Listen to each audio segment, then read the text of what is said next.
and there were three distinct warriors. One of them was a red bearded dwarf. Another was a dark skinned warrior lady in chainmail. And then the third one we couldn't really make out because he was so faded. And Faded. and I have a note that just says a lot of them didn't last very long. So I guess there were a lot of adventurers that came through to try to destroy the monsters, but they just couldn't hack it basically. And so the destruction of Leylon was this like really big event, and there were a lot of people that died, a lot of townspeople, a lot of adventurers. And there's a legend that the warriors still watch over the town until today. Yeah, and so then we just kind of reestablished. I don't know how much of it you guys knew, but there's a steward in Neverwinter that wants to resettle the town. He wants it to be a port town between Neverwinter and Waterdeep, and just kind of serve as that go-between. And it's still being restored. Obviously, there's a lot that needs to be done, but clearly part of it is clearing whatever evil spirits. And actually, did I sensed undead in the tower, right? When I used my thing? No, there was nothing? Okay. You would have felt Ravi for sure, who's a fiend. Right, I remember that. Some aberrations, but no undead. Okay.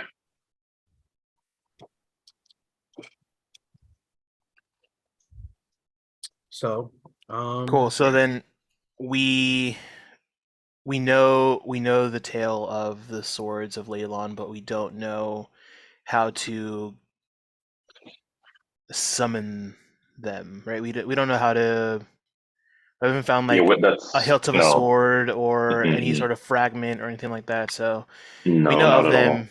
We know that they can help, but we still have to get information on how they maybe came to be, if it was where who they were, individual names. So I think the library has what's needed. So yeah, and there were a lot of people that kept telling us, go read the library in the tower. Like that's your best source of finding additional information about the history of all that stuff.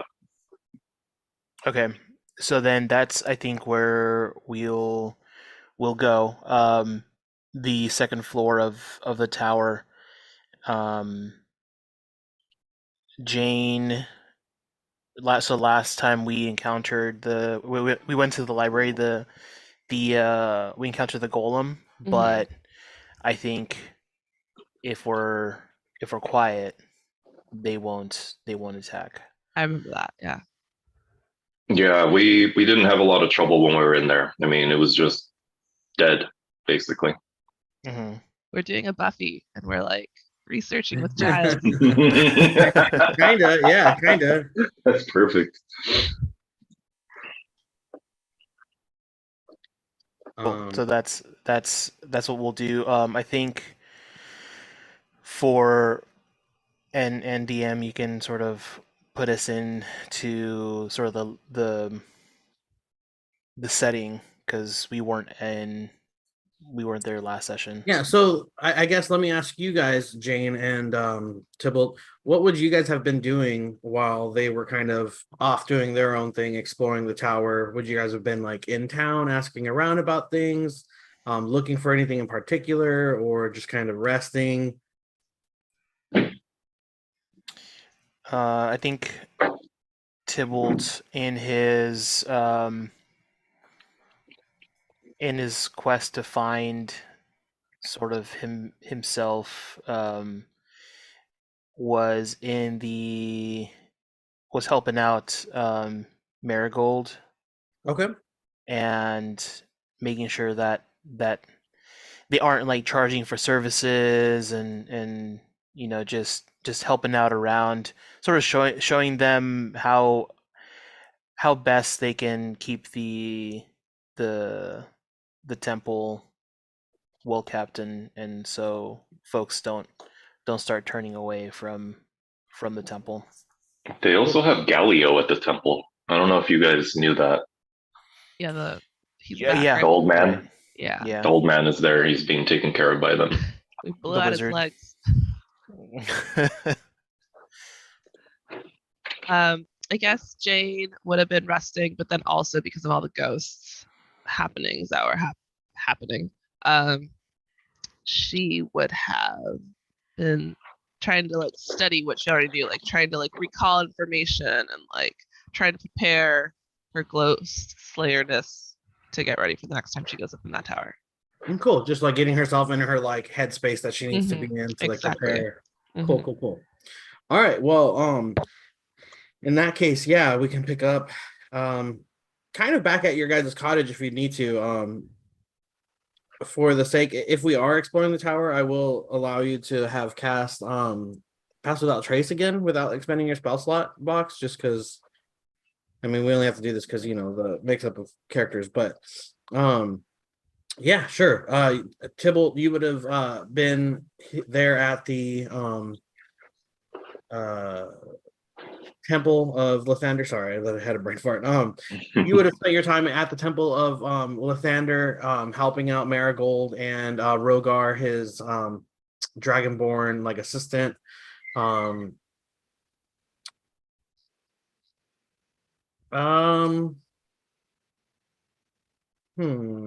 do I want to make you do?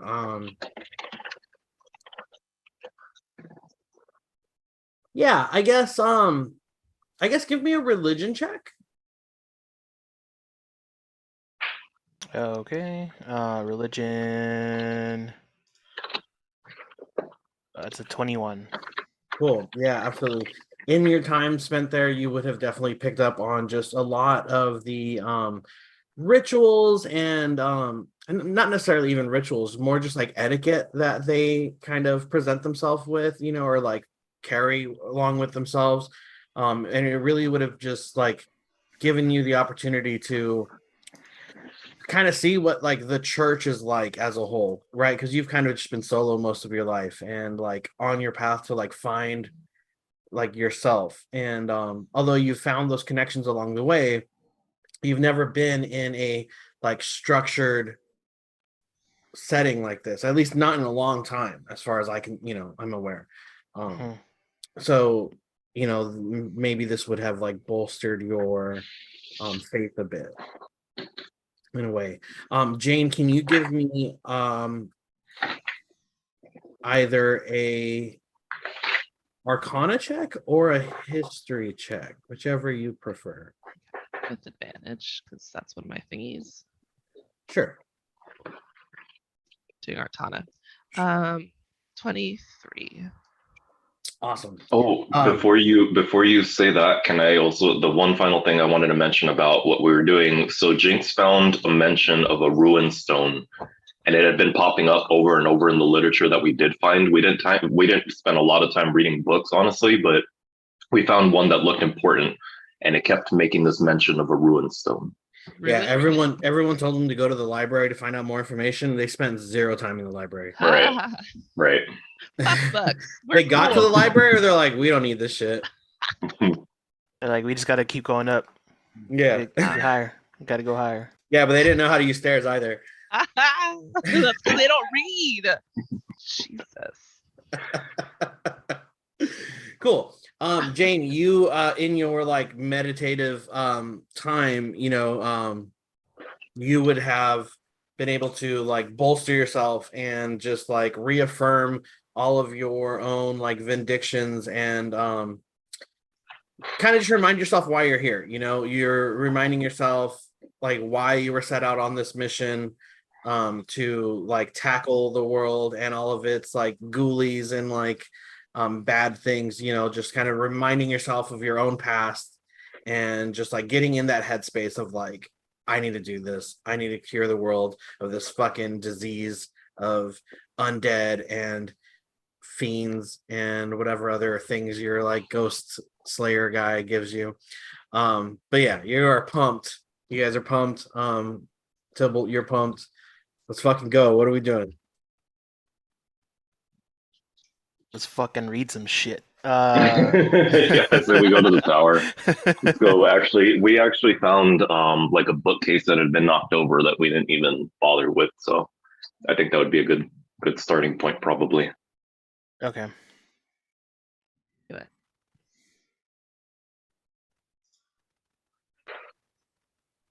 We probably want to go during the day. My poor little eyes. What's wrong with your poor little eyes? No. Yeah. It's bad for you. Yeah, that's true. So I dropped the Owl Bear Rodeo link. I don't know if you guys saw it. I did not. Yeah. There it is. Okay. So there was the body of the little Fae was in this, or wait, over here somewhere. Mm-hmm. And when I started moving it, there was like weird wind and things were rattling and a lot of shit was going on. Yeah, we've encountered her in the past, or at least the bones. Yeah, the bone pile, and it's the spirit that doesn't want anything disturbed and just wants us to leave, but I think we gotta make it leave instead. Yep, so I guess we just head up to the second floor. There's not really anything left here to see that I'm aware of. It was the staircase in the corner that we go up through, right? Mm-hmm. Yeah. Right. Well, then That's it. Make my way over there. Whoop. Yeah. Cool. All right, yeah, then we can just go ahead and go straight up to the I won't make you guys do like a initiative roll or anything yet. Just try to be mindful of like your like distance, like you can't just walk across the entire map just cause, shit like that. Mm-hmm. Okay.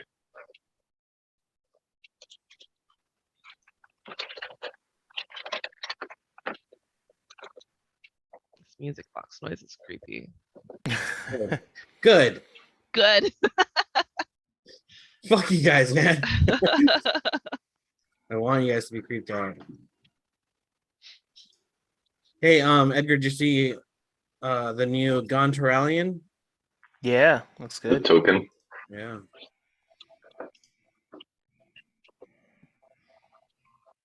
Cool. All right, guys, what are we doing? You guys come up the stairs. You know that the library is on the second floor. You make it up and find yourself in a familiar corridor. There are still remnants of the statue scattered on the ground. The floor is yours. I can't see shit on the map. It hasn't on the loaded. owlbear. It hasn't loaded. Okay. Let me refresh. Nope.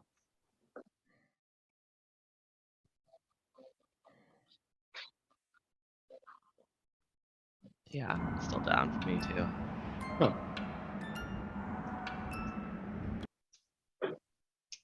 Let me try reloading.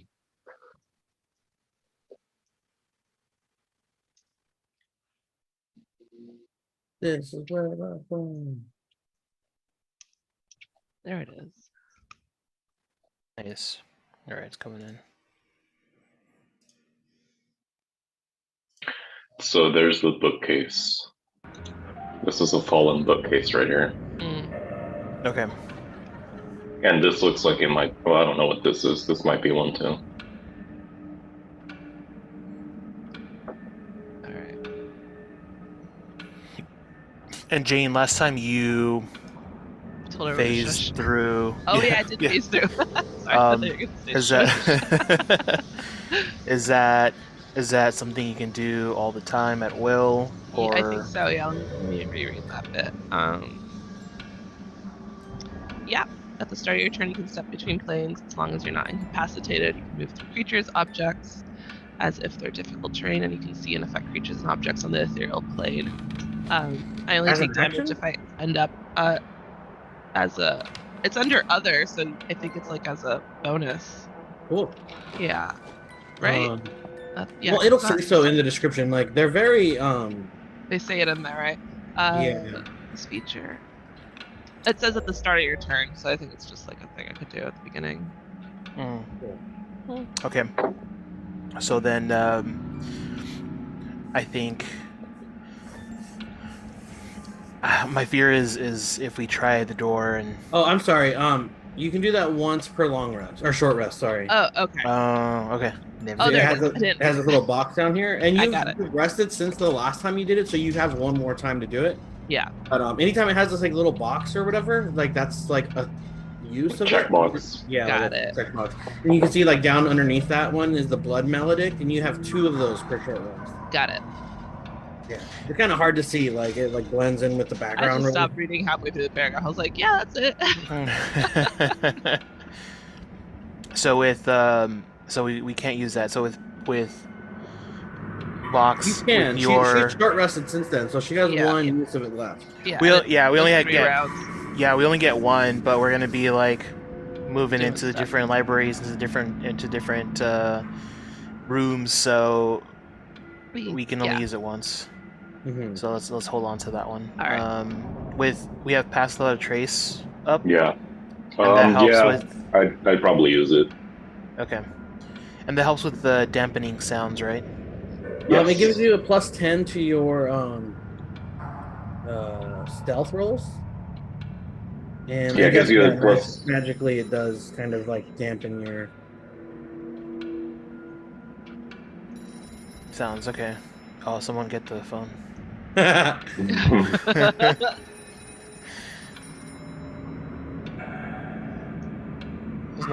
There's no phones in. D&D. You're breaking my immersion. Yeah. So Maybe it's a very elaborate bell. Right, it mimics the sound. Tybalt will turn to Vox and say, "We've been on this floor before. As long as we're quiet, and as long as we don't have Ebrath around, we can pass without a trace." Hey. We certainly can. There's a fallen bookcase here. Let's go check it out. I tried last time, and you know how that goes. All right, lead the way, Vox. Okay, so whatever we're doing, I'm gonna eventually get over here. Okay. Yeah, what about Tybalt and Jane? What are you guys up to? So, go ahead. quietly move. Oh, let me turn the sound down a little bit. It's a little Yeah, loud. it's got loud. Me too. Okay. Since the first room where we defeated the golem, we weren't looking for anything specifically.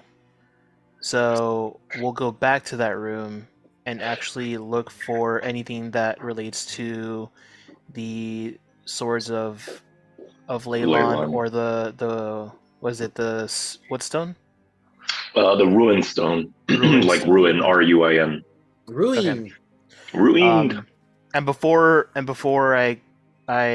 we move out, let's say as we were moving through, I'll ritually cast detect magic. Okay. Just in case anything pops up. Absolutely. You definitely get a ping on that. You feel magical essence coming from inside pretty much each room. From each rune? Room. Oh, Yeah. room. Okay. I mean, we could safely say those are the golems, but we'll see if there's anything else in there. So, okay. I'll signal to Vox, who's gone a bit further down, and I'll just point to this room and start looking through some of the books, and give myself guidance as I'm looking for the specific knowledge. Cool. Which room are you looking in? The first room where we fought the golem. Cool. Give me either an investigation check. Okay. As you're like looking for something specific, right? Yeah. So that is a 12 plus 2, 14. Cool. And you're looking for information on the swords of Leylon? On the swords of Leylon and just the stone itself. Cool. No mention of the rune stone. Okay.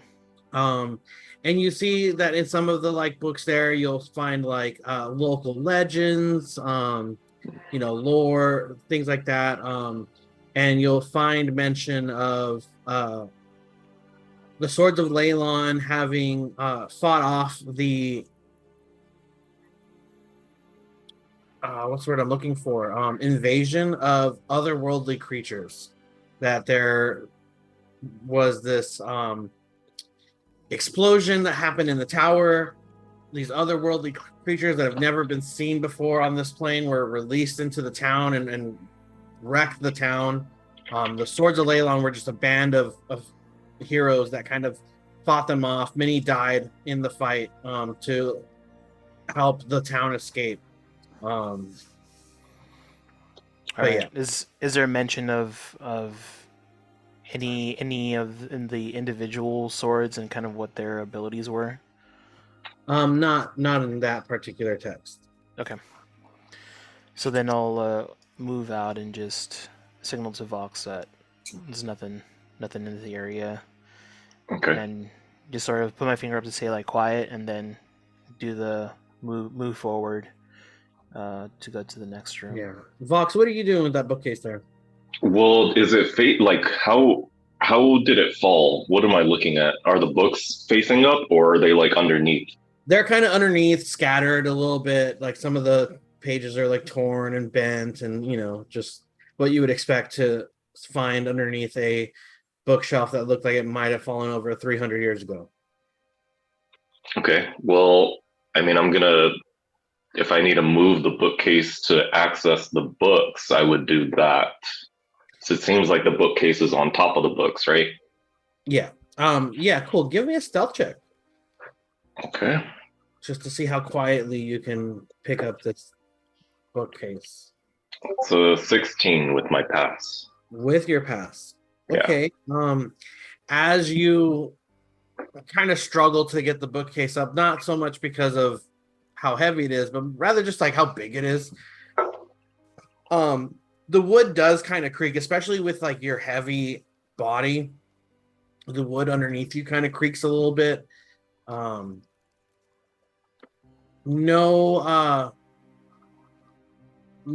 negative effect though. I mean, nothing bad happens. You're able to get it up relatively quietly, at least at a like acceptable volume level. Okay. Yeah, and then I'll start reading the books. Cool. What are you looking for? Same thing. Swords of Leylon, Ruined Stone. I'm also looking for actually any mention of that dragon, the skeleton we found on top. Okay, give me an investigation check. Okay.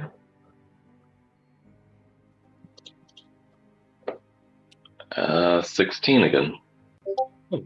With a 16, you're able to again read a little bit about how these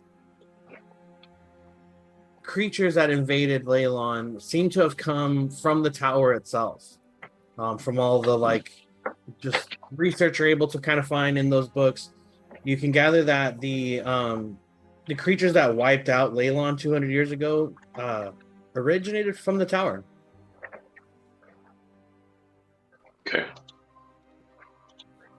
Jane, what are you up to? I'm walking towards that bookcase. So I'm wrong thing. Yeah, basically I'm just trying to also get to the books to help Vox out with searching through them, but I want to take a different approach to searching the books once I get there. Cool. But we'll wait until I get to the books.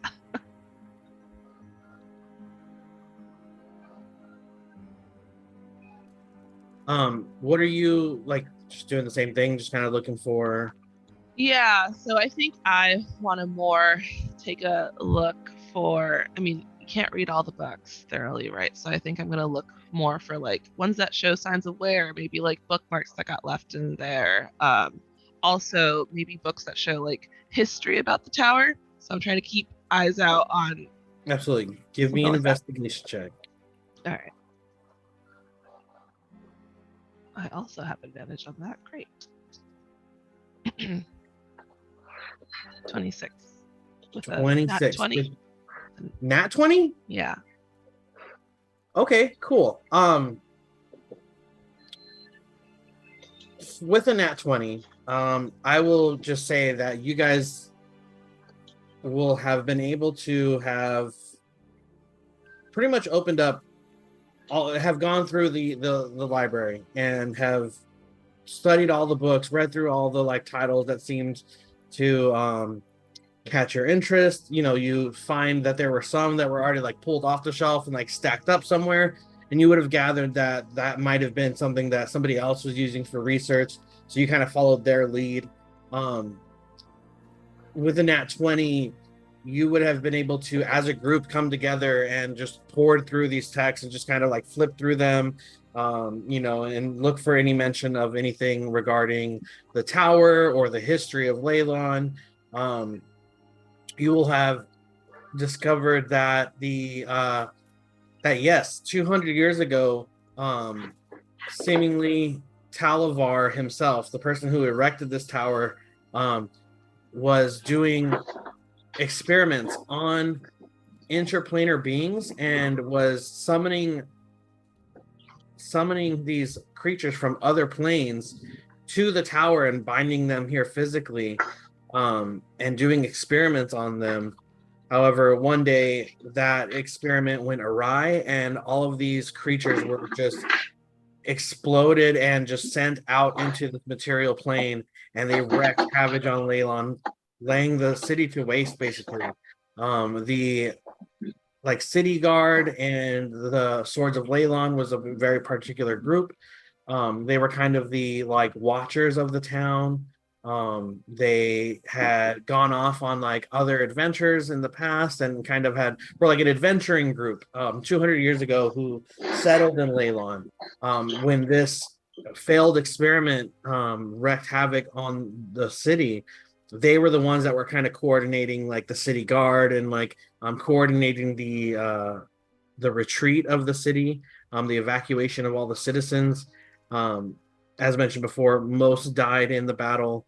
A few survived, and legends say that they still watch over Leylon to this day. But you gather that that's mostly not an old wives' tale. What's the word I'm looking for? Like a children's bedtime story kind of thing. I see. Folk tale. It's kind of like a folk tale at this point, you know, where it's like kind of become its own legend, like La Llorona or like something like that, you know, where like everybody has their own story of like, oh, one time I saw them, or you know, like things like that, but like nobody can prove it.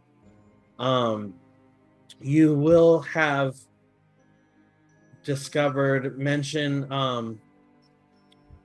you will have noticed that there was a lot of research being done on the Fae and the Fae Wild, specifically in the care and like upkeep of like Fae beings, and especially because this is part of like your ghost hunter thing, like that stuff would have caught your eye definitely. And you would have seen that there was a lot of research in this library specifically about like maintaining like a Fae creature in the material plane, and you know, what do Fae creatures eat, what do they like, what like rest habits do they have, what conditions can they live in, and what things make them happy, what things agitate them. There's a lot of focus on in this library on like Fae creatures and how to keep them alive, how to keep them happy. And it kind of makes sense seeing that you guys found that Fae skeleton in the bottom. You gather that Thalivar, the original mage that built this tower, had a huge fascination with the Fae. You know, possibly being the reason for all of his interplanar research to begin with. You gather that he's quite fond of the Fae. It's not so much. It might have started out as a scientific kind of curiosity. However, you can see that it like evolved into an adoration and like deep respect for Fae creatures. And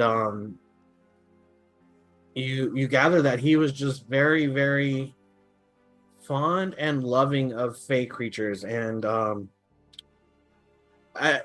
throughout the books you will have found like scribblings, almost like notes, where it was almost like Thalivar himself was kind of taking notes, and you see mentions of the word, or the name I should say, soapwort, like soap that you wash your hands with, and like a wart that you would get from like touching frogs or whatever. Soapwort was the name that keeps popping up, and a lot of it is like, in books where they're talking about like things that fey creatures eat, you would see scribblings of like soapwort ? And then like maybe like cured meats crossed off, or like berries circled. This soapwort figure that keeps popping up in this book, or in these books, in the scribblings on like the side passages, you gather was a very important like friend, maybe pet, or just something that Thalivar really cared about. Yeah, that's what you get with a nat 20. Nice. With a nat 20, do you guys have any specific questions about any of the stuff I just mentioned? I will do my best to answer them. I guess just as we're reading through the material, through the books, did it seem, you said it was a fascination, but did it seem like an unhealthy fascination? No, I wouldn't say so. I would say it would be like a deep adoration. Okay. It wasn't like, scribbles of like dissected fey creatures or anything like that. I would say that if you were to take the time, and I'm not saying that you guys did, but I'm just gonna give it to you because it's nat 20. If you would have taken the time to like figure out a timeline of when all of these scribblings and notes and stuff were written somehow, you will have discerned that it maybe started out as that, as like, I came across these fey creatures. What are fey creatures? Like, can I dissect them? And it would have been that. It very much would have been like, what type of bodies do they have? Like, how do they live? How do they breathe and see and eat? And how do they process their foods? But in the process of that, having found like a deep respect and like love for this soapwort creature, at the very least, this one creature named Soapwort seemed to have really just tugged at Thalivar's heartstrings. And that kind of evolved into like, well, what other planes are there? What other creature types are there? Like, are there creatures in the elemental plane? Are there creatures in the like ethereal plane? Are there creatures in blah, blah, blah plane? And that would have sparked his interest in travel to other planes, the creatures that exist in other planes, like what kind of world do we live in? All would have just been sparked from this one creature, Soapwort. Do we find any notes kind of like Thalivar, like right before the tower exploded? Like, is there something that like, I'm getting close to unlocking this thing, or, and then something the final like journal entry? Yeah, something like that. Yeah. Kind of, yes. It's absolutely, like, what have I done? Yeah, exactly. Kind of, yeah. So you, from what you gather, the notes in the books themselves are mostly just notes, right? Mm-hmm. They're just like a thought. As he was reading the passage, he came to some conclusion and had to write it down before he forgot. But you notice that there's no like detailed accounts of like him and his thought process. You gather that would have maybe been compiled in like a journal or something, which you've not come across. Got it. Knowing that, I think I would have, like, Jane is thinking it and I'm thinking it. Yeah. I think we need more info. We need to find that first-hand account. That journal. Yeah. Mm-hmm. Not just notes on the topic. Yeah. Mm-hmm. And you will have found like mention of a journal, or like just things that would allude to him having a journal that he would have kept more closely to his person. He wouldn't have just left it in a library, where like others could have found it. That's something much more like private and personal. So it's not something he would have just like left out in the open. So have we found a blueprint of the building in the library? A blueprint? Yeah. Like a map of the building? Sure, yeah, that would have been in the like library. What this building was built for, what rooms it had, and stuff like that. Yes, absolutely. So this building was initially built by Thalivar, commissioned by Neverwinter, to allow him to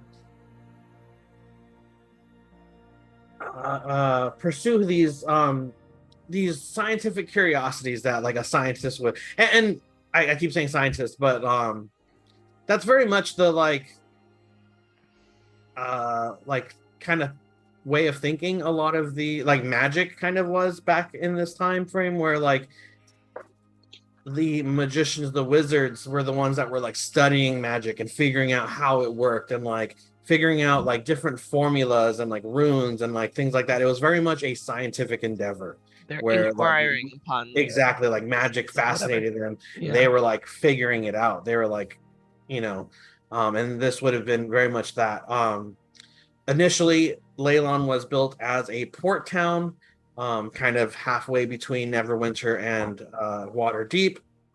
And because it was kind of like a wildlands, they wanted to have a like strong presence in the area. And Thalivar would have been kind of charged with just being the local library sort of, and like studying the local wildlife and the marshlands that are to the south of you, the like mountains to the northeast, like just kind of being like the person who is tasked with like understanding the area and gathering all the information to know like what creatures are like hostile and which other like are there like hill tribes, are there like dwarves in the mountains, are there gnomes, like he was kind of charged with like being the person that like understood the politics of the region, like the geopolitics, just like what other civilizations are nearby, are they friendly, are they hostile,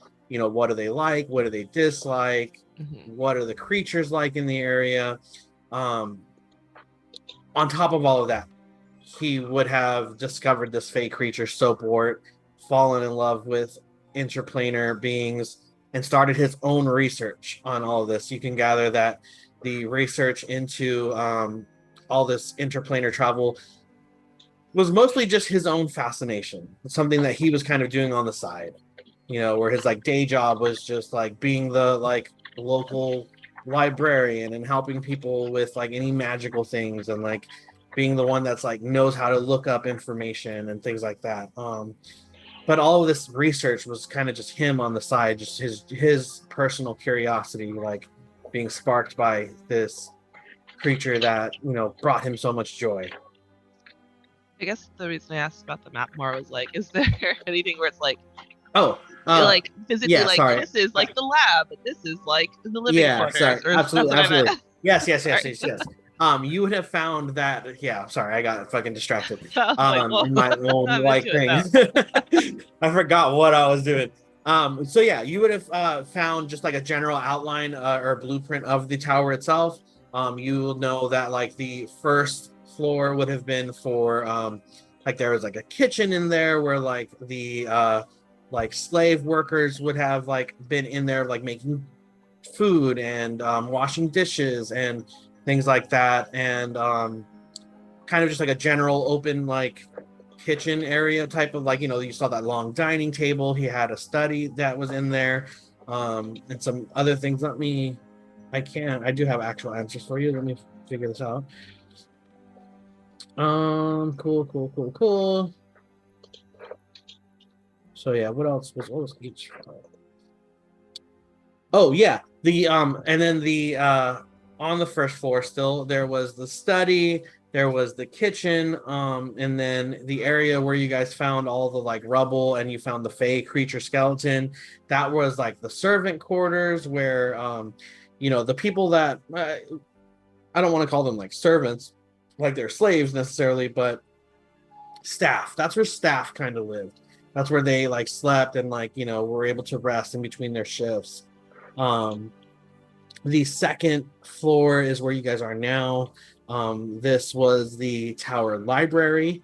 This is where he kept all of his books and, information. There's all these statues of the goddess Mistra, who is, has her finger like pressed to her lips in a like shushing motion, kind of like maintaining that atmosphere of a library, right? Like encouraging you to be quiet because this is a place of study. This is a place of exploration of the mind. You don't want to be bothered by somebody like chewing loudly or like laughing about something stupid while you're like deep in fucking thought about whatever golems.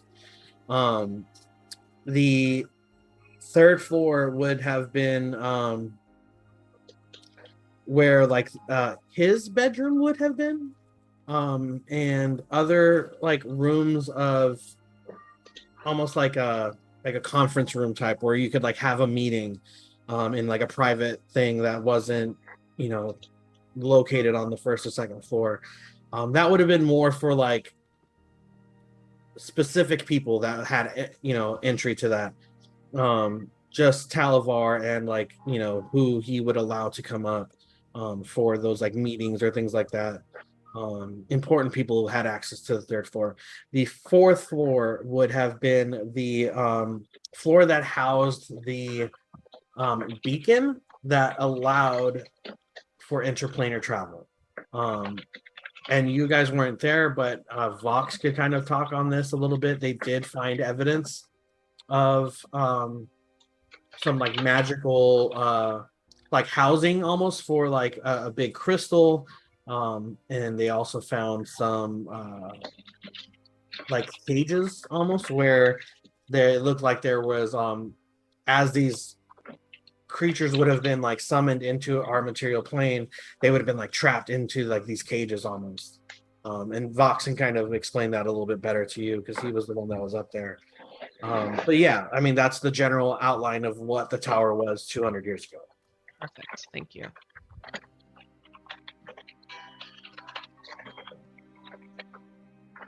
I hear notes being taken.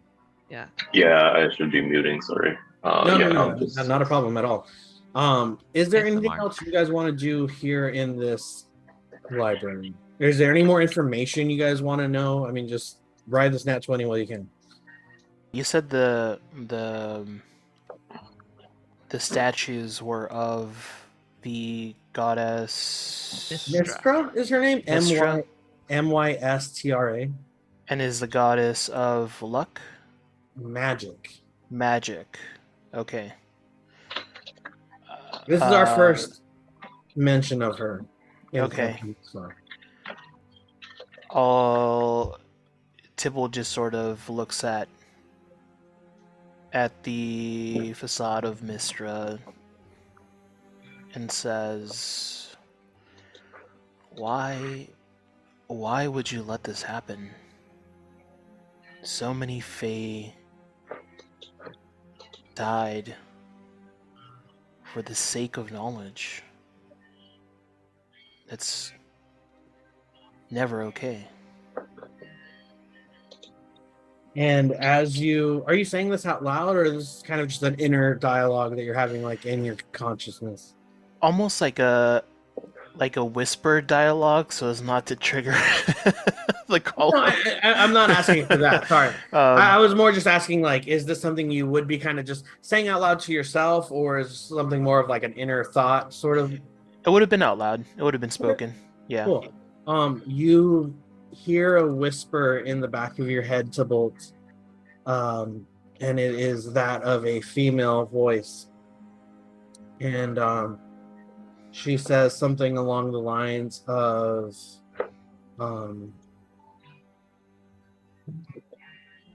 magic is what makes this world what it is, and the study of it is of the utmost importance.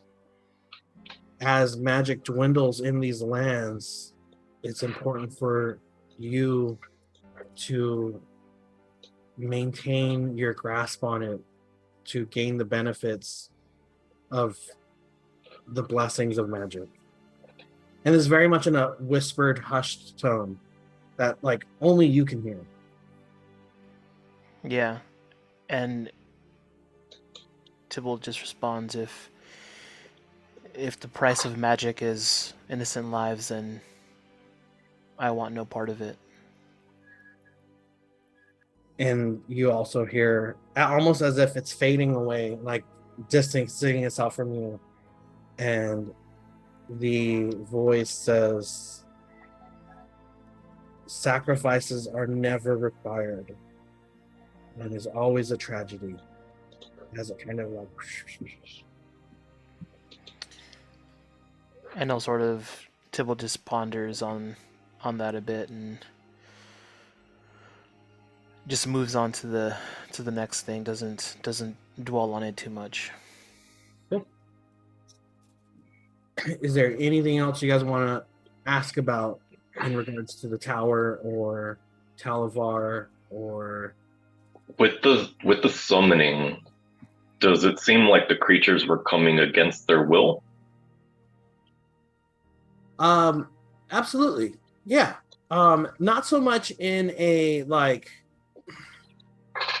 I mean, just in the same manner that you would like snare a like rabbit in a like foot snare or something. Like you gather that they were being led to this place by this beacon, and then kind of in a like aha, we got you kind of moment, or like oh shit, like oh no, like this isn't what I thought it was, and now they're captured sort of thing. So not so much that they were like being dragged here, but it was more that they were tricked into coming here. Okay.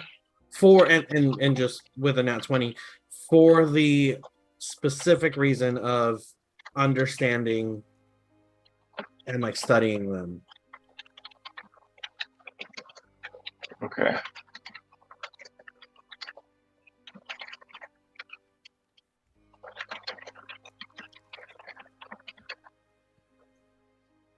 All right, that's all I got. Cool. Do we want to do anything with these statues, or are we going to progress? As far, okay, cool. I'm glad you mentioned that because I've been wanting to ask this. I need each of you to give me one final stealth check. With advantage? Not no, it's a plus. It's a plus 10, right? 10. No, yeah, not advantage, but plus 10. So 29. 24. 21. You stupid. Cool. Yeah, you guys are able to have in your time spent going through books, you guys were like in tune with each other, just keeping your voices down. Vox is being really careful about not stepping where it creaks with his heavy ass fucking rock body. Yeah, you guys are good to go. Yeah. The best library patrons ever. Yeah. And more to your point, Vox, the statues thus far have not reacted in any way. They have not reacted. Okay.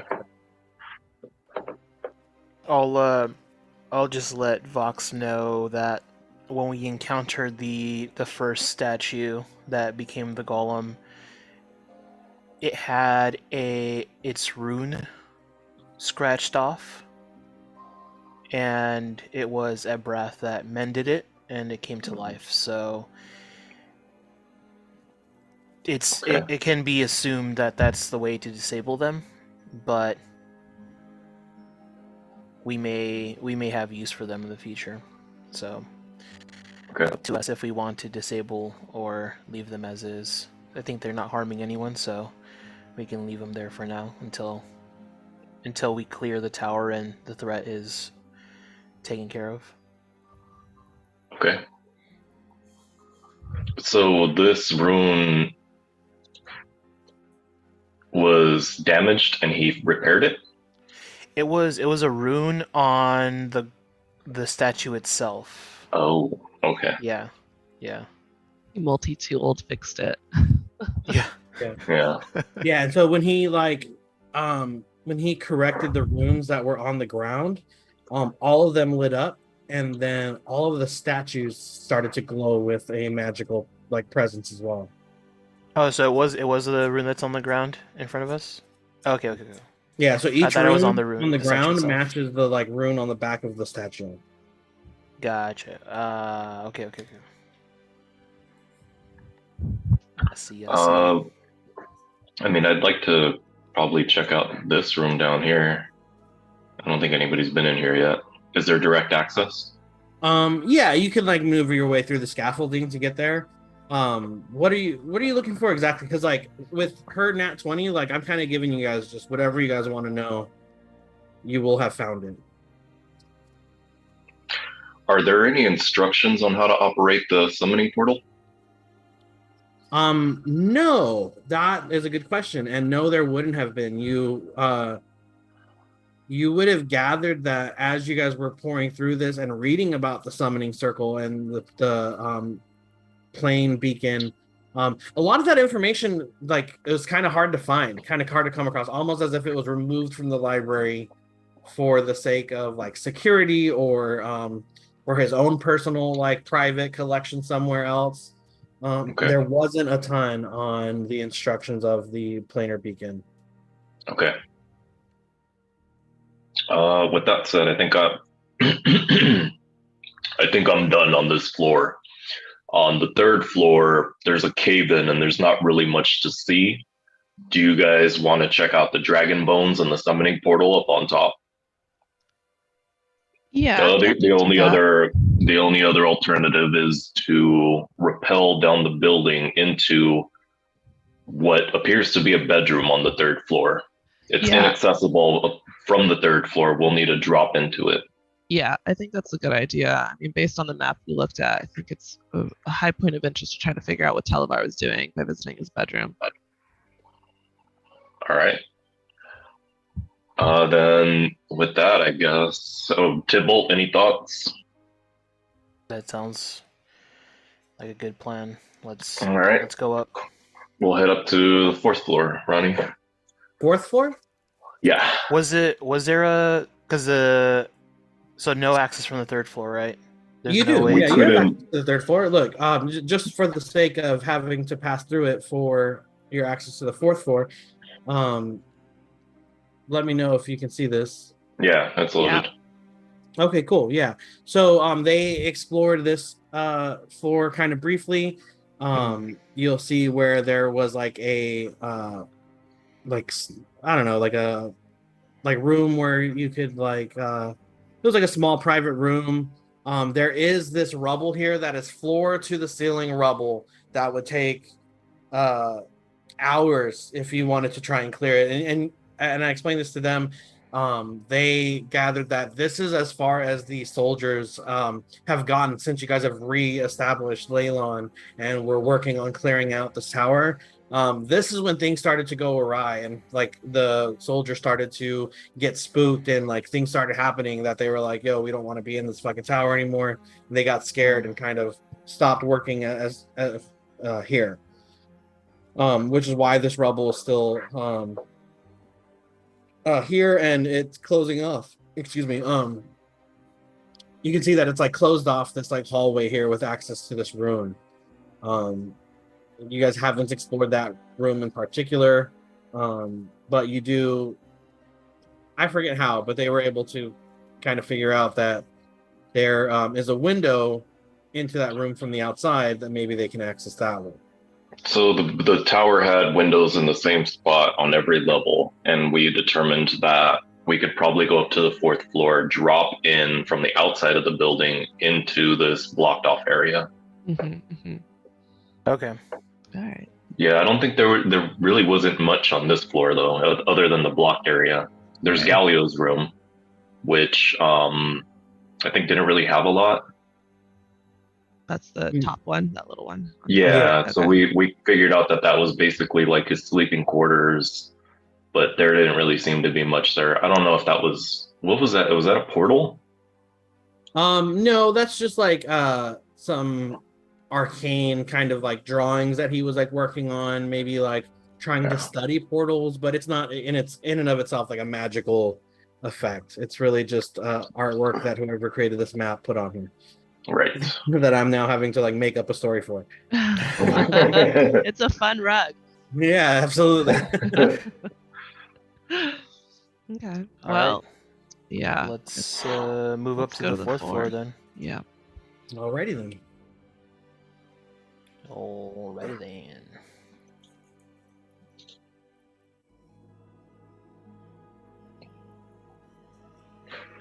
What's that breath doing here? Oh, hey He's guys. gone. He's gone. He gone. Yeah, so pretty much we determined that like we need to rappel down the building here somehow, just probably attach a rope to an anchor point and then drop off the side of the building and kind of swing into the room from below. These are like they seemed almost like cages or something where they were housing the Fae creatures. Oh, and then of course there's the dragon. This is a big hoist in case we wanted to like pick anything up from the bottom. Okay. That's about it.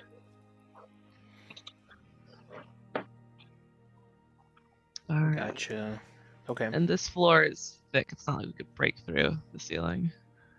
It's pretty rotten. Like the wood is just old and decayed, and termites have had their way with it. Just moisture from like the open air has just come in with all the rain over the years and the wind and the heat. The wood is very creaky and not stable. I'll look at Vox and say, would you maybe want a cannonball? See if it'll break through. If it'll break through. So the only problem is, I think the room we're trying to get into is right below that skeleton. Do we really want to disturb the dragon bones? I see. I mean, if it's I guess we need a more tactical option because we essentially want we want to get through through here, right? More or less. I mean, I say we just drop out. All right. Take a rope. We'll swing in and go into the window that way. I mean, we technically could break this, but I don't think we want to cause any damage to anything here right now. Yeah. Okay. If because Tybalt says that not nimble by any stretch of the imagination, so if the first person can go and set up a secure line, then I'll rappel down. I think I might have the highest dexterity. Do I? Let's see. Let's see if I have any items to help us. I think at one point I had like a climbing kit. I have a grappling hook, which I guess is not necessarily needed.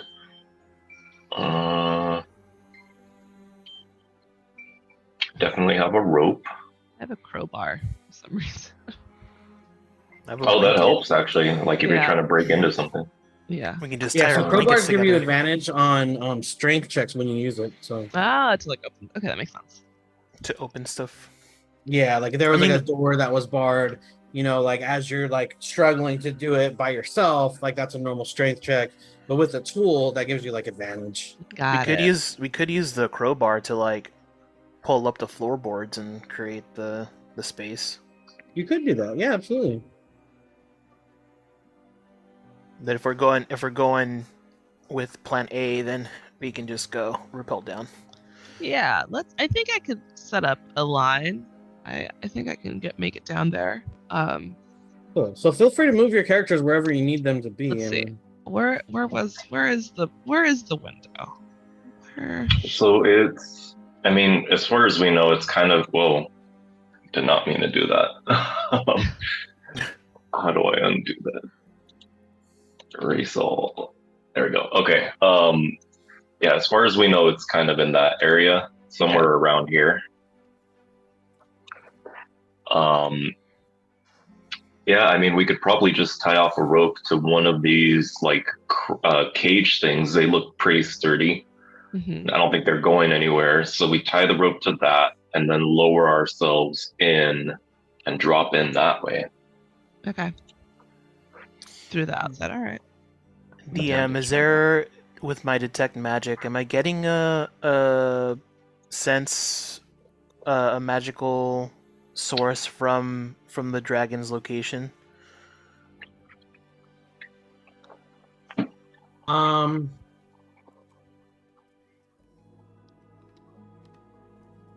Yes. Dim source. Do I know or can I discern the type of magic coming from its location? It's more of a like arcane source of magic. Okay. Something, like something more along the lines of like something that might be imbued with magic. Okay. Would it be coming from the sword that's on the ground there, or is that not? Not the sword, but yeah, something in that area.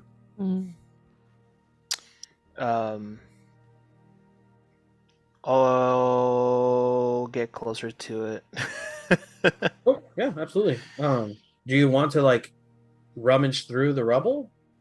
I'll turn to the group and say, I'm sensing something magical within the rubble here. It could be the dragon. It could be something else.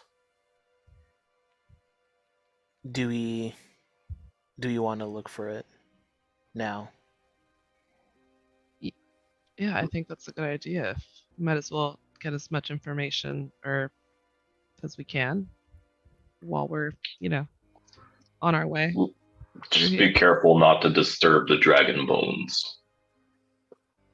So I'll very, very carefully, I will look through and guide myself as I'm searching. Not know if anyone wants to do it. Yeah. Give me an investigation check. Okay. And if anybody would like to help him sift through it, you're more than welcome to give me one as well. Yeah, okay. I will.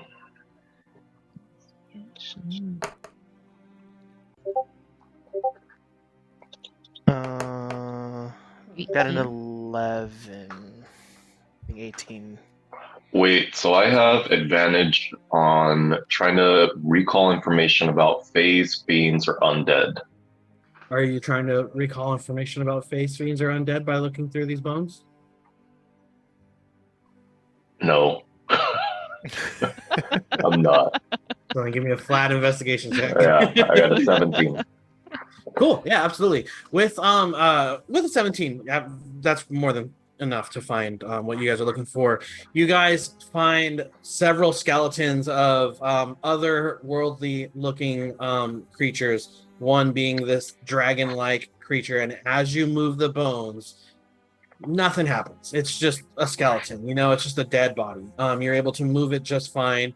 Through the rubble, you find that there is like a soldier that's like in the mouth of this dragon creature who is like dead, seemingly killed in this battle.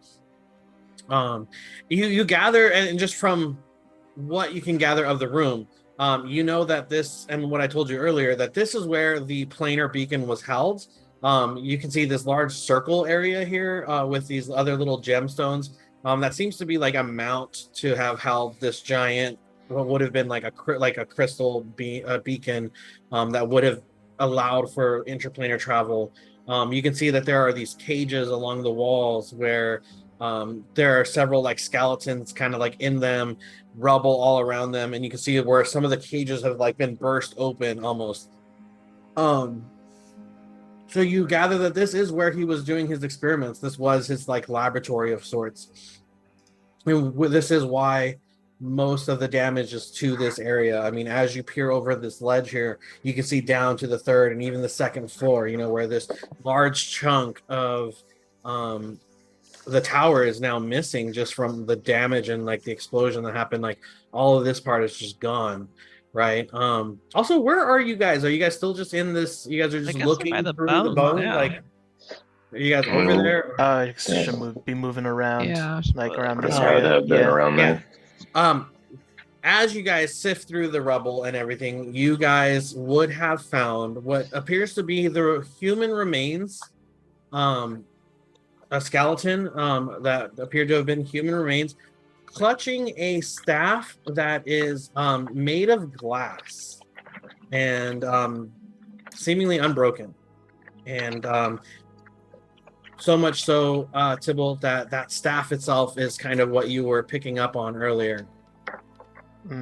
Okay. Leading you to believe that it might be a magical essence.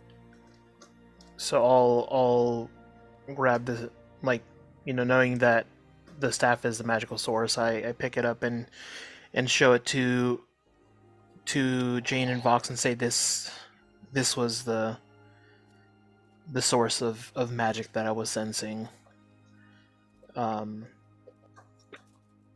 Do I? And you said it was just arcane, right? The magic type. Yeah. I'll say I'm not sure what it is, but we can investigate it later. Or can I take a moment to just see if there's anything now that I'm touching it, sense from it? Yeah, absolutely.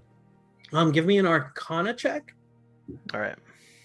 I'll give myself guidance again. 18 plus 2, 20. Cool, absolutely.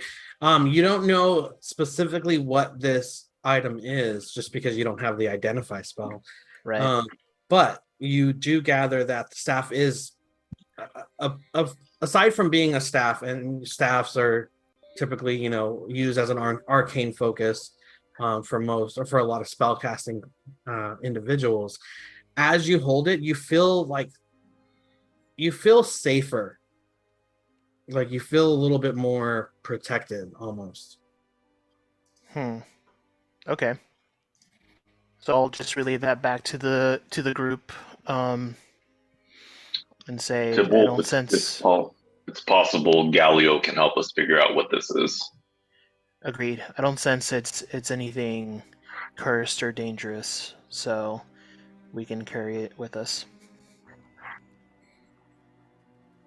You found someone, a body holding it? Is that what it was? Bones, basically? Mm-hmm. Yeah, there was a human inside of the dragon's mouth that was dead also, and he was holding it. Is there any indication that this person would have been one of the swords of Leylon? Any sort of chain or amulet or anything shield wise or? Sure. I okay, cool. I'll give you that. That's a good question. Around this skeleton's neck would have also been a necklace of sorts, with a pendant of a star with several other stars around it.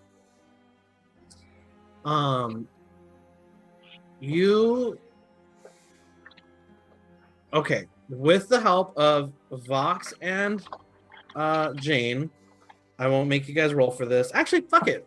Give me history checks with advantage, you two. All right. Just because we need to engage your characters in what they do. Who? You. You Me. too.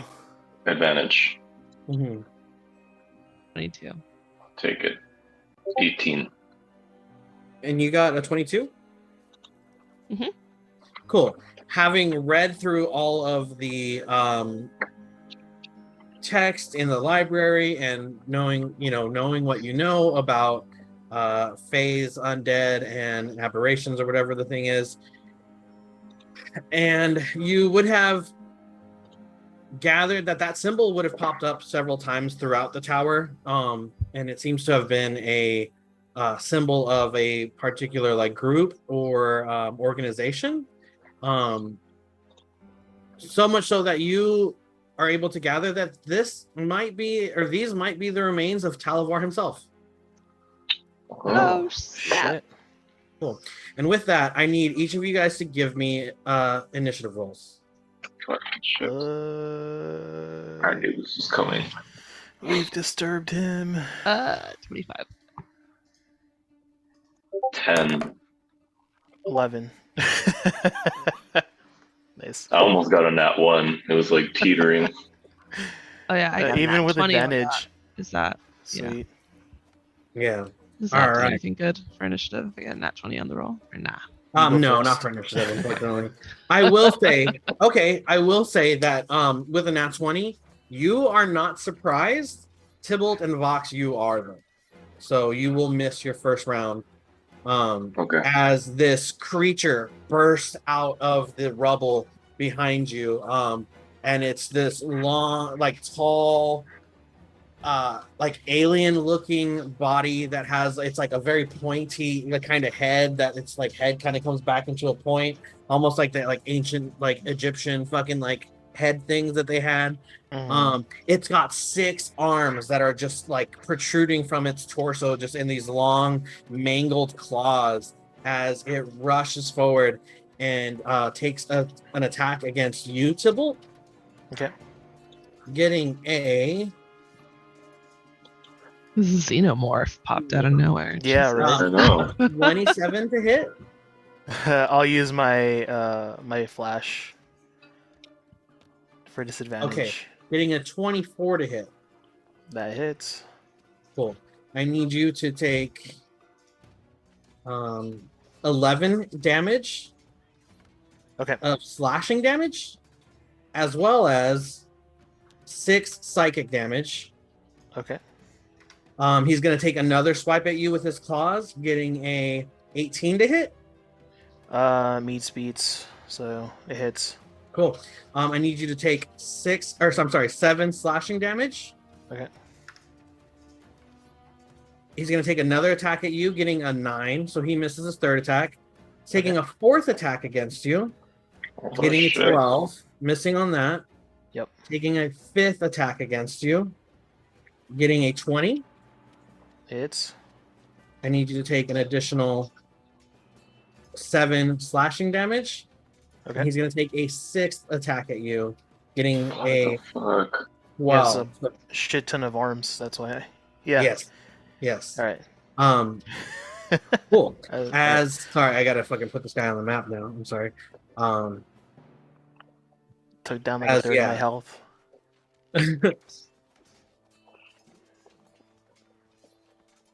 Would we have rested in between? Because that would factor into my my warding flares. Yeah, you guys should have been rested. Okay. As this creature comes out and is attacking you. Cool. Up next is Jane. We're gonna start you off at the top. Okay. Oh my god. But I'm not surprised. I'm just like, oh shit.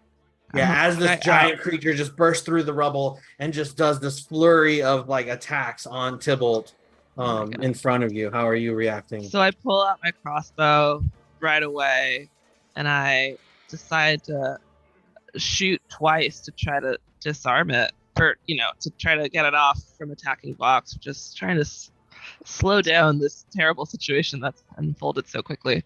All right, so well, that escalated quickly. I know. 26 to hit. Absolutely hits. All right. 7 damage. Okay, cool. And then I'm gonna do it again. 17 to hit. Hits. And 7 damage again. Oh, perfect. And then as a bonus action, I'd like to try to do Blood Curse of Binding to try to stop it from moving. and that says it must succeed on a strength saving throw DC 14, or the cursed creature's speed reduces to 0 and it cannot take reactions until the end of your turn. Okay, I'm sorry. I have to do what kind of strength saving throw. Okay, cool. Where is my thing here? Well, this guy here has to do a strength saving throw, and that's not one of his saving throws, so that sucks. Ronnie, that's a magic card, huh? Huh? Is that a magic card? Magic the Gathering? It might be. Yeah, I recognize that. It totally is. Cool. It's He an gets Eldrazi. a 0, Jane. So he is effectively bound, right? What does he do? Yeah, it says cursed creature's speed reduced to 0 and it cannot take reactions until the end of your next turn. Okay, lasts for one. Oh wait, sorry, that's it. Sorry. Are you amplifying it? No, I'm not. That was so he just has 0 speed and can't take reactions. Yeah. Okay, cool. That's still good. Good for me to know. Okay. All right, perfect. Are you moving at all, or what else are you doing? I think that was both my actions. I shot him twice, right? So you have your action, which is your attack, and then you have your bonus action, which is your binding. But you still have your full movement. You can still move. Oh, got it. Okay. Yeah. I guess I'll try to. I don't even know here. I'm gonna try to move, so maybe I'm a little bit out of his range, but still good to back up these two. So yeah, does this guy have a range, or am I out of range, Ronnie? What's the deal? Yeah, you're more than out of his range. All right, maybe I'll just move over here to get a better vantage point. Let's do that. Cool, perfect. Yeah, all right. After that, is that all for your turn? That's it, yeah. Cool. We're back to the creature, and he is going to take a claw attack against you, Vox. Okay. Getting an 11 to hit, so he misses on his first one. He takes a second swing at you, getting a 23 to hit. Yep. Cool. I need you to take 6 slashing damage. Okay. And that is all he can do because he can't move. So that's his turn, and then now back to you, Tybalt. Okay. I am going to cast Bless on the 3 of us. Okay. Nice. So we are now, whenever a target makes an attack roll or a saving throw before the spell ends, the target can roll a d4. So you're adding a d4 to your attacks and to your saving throws as well. Okay. So be mindful of that. And then I will bonus action bring out my spiritual weapon, but I will bring it out at 4th level. Okay. So when I do that, I'm going to add another d8 to the hits. Cool. While you do that, Vox, I'm sorry, can you give me a concentration check? Oh, yeah. Oh, shit. Oh, yeah. Garbage Grove. Dude, that just came out of nowhere. Okay, it's just a d20, right? Yeah. Okay. Oh, yeah, pass 16. Cool, absolutely. Yeah, you're still maintaining your pass without trace. But go ahead and roll your attack, Edgar. 11. 11. Does not hit. Okay. What does Tybalt's spiritual weapon look like these days? Is it the same? It's looking a little. It looks almost like the the Mace of Lathander, but it's it just looks a little off. Like it isn't an exact replica. It's a little more jagged on the edges, a little more like sharp looking. Mm-hmm. Okay. And so you missed on your spiritual weapon attack, correct? I missed on spiritual weapon attack, yeah. And was to bless the party? And I bless the party. Yeah, that's my turn. Cool. As a reminder, he cannot take a reaction, so if you wanted to break your fair point. I'm totally all over that shit.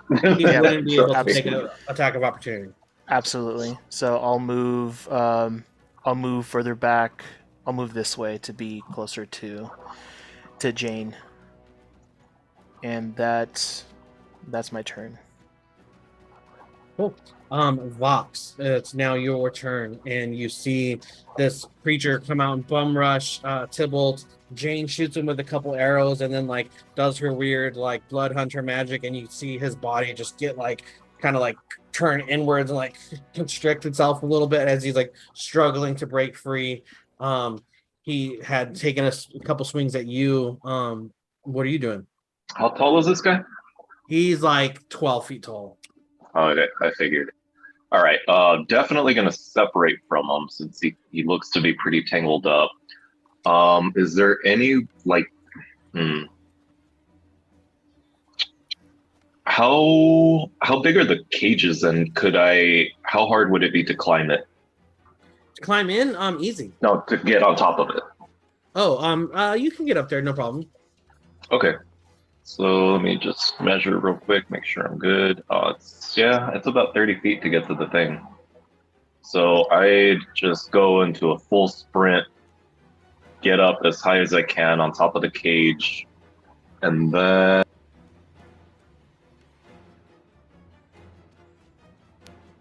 I'm going to drop my concentration. I'm sorry, you kind of broke up there. What were you saying? Yeah. Oh, hold on. Fuck, whenever I get a phone call, I can hear you now. Shit. Give me a sec.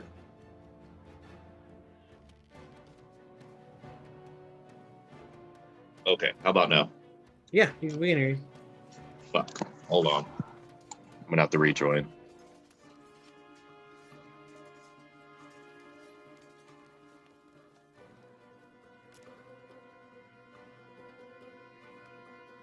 I'll be right back.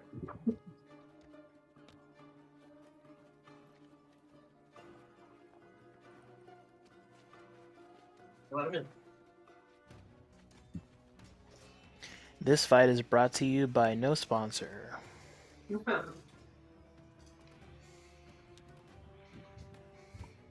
Okay, say something. Can you hear us? Yeah. Ooh. Okay. Cool. Right.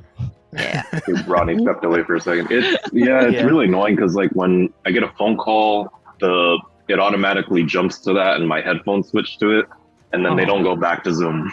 So I see. yeah, it's just an annoying little thing. But I guess I'll use the restroom real quick too. I'll be right back. Yeah. Right.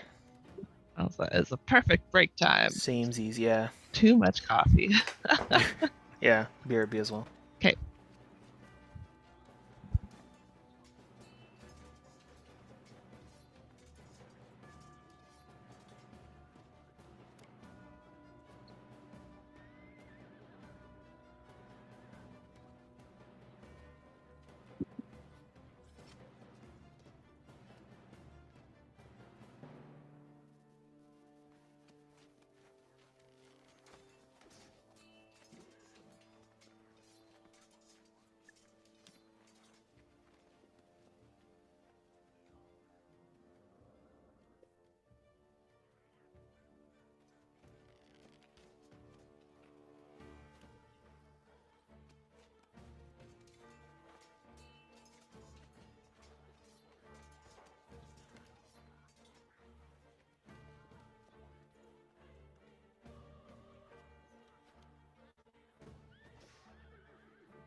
All right.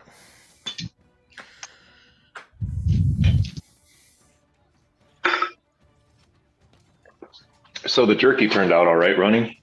Good. It's not my best. Did you make it? But it's okay. Yeah. I Like a have roasted this one? No, so Francine bought me this food dehydrator a couple years ago, and Oh. I had been using it a lot, like consistently, and then I stopped for a while, but I make my own jerky. It's actually really easy. Oh, that's cool.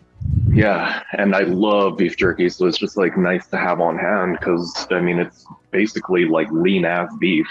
There's no fat on it, that's kind of the whole thing. Is the one thing you need to watch for is to make sure there's not a lot of fat on the meat, because fat doesn't dry out basically. Right.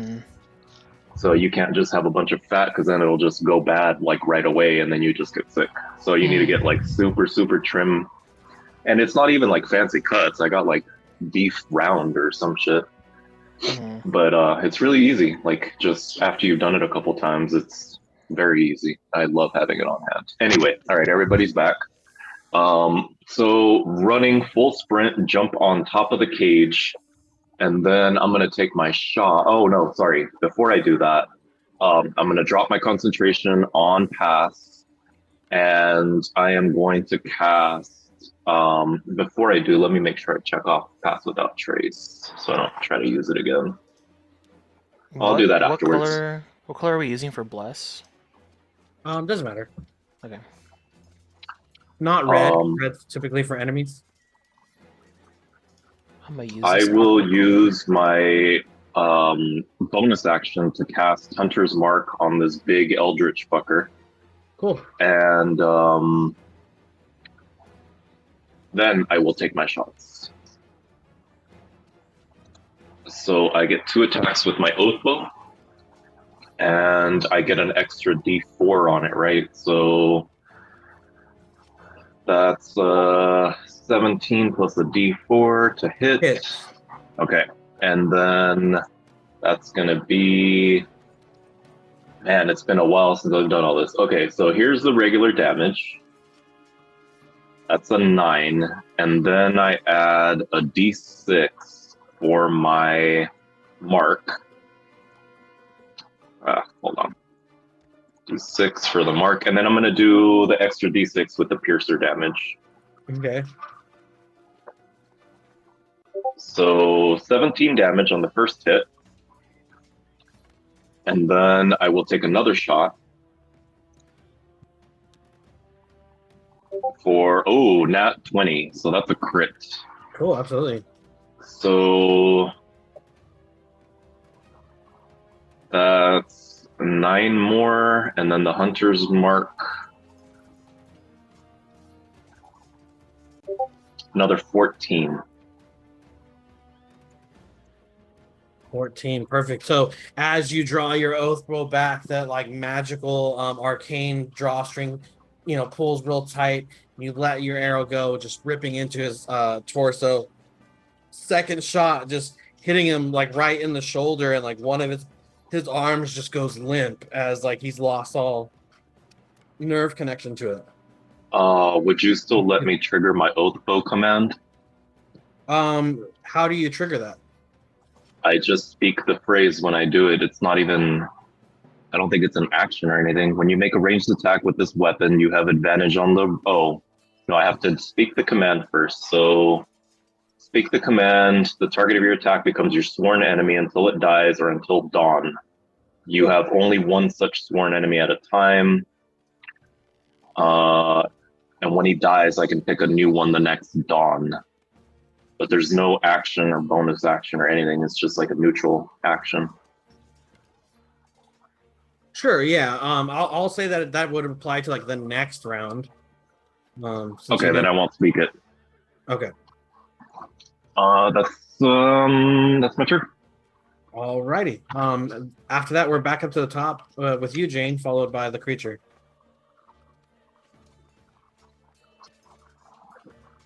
Okay.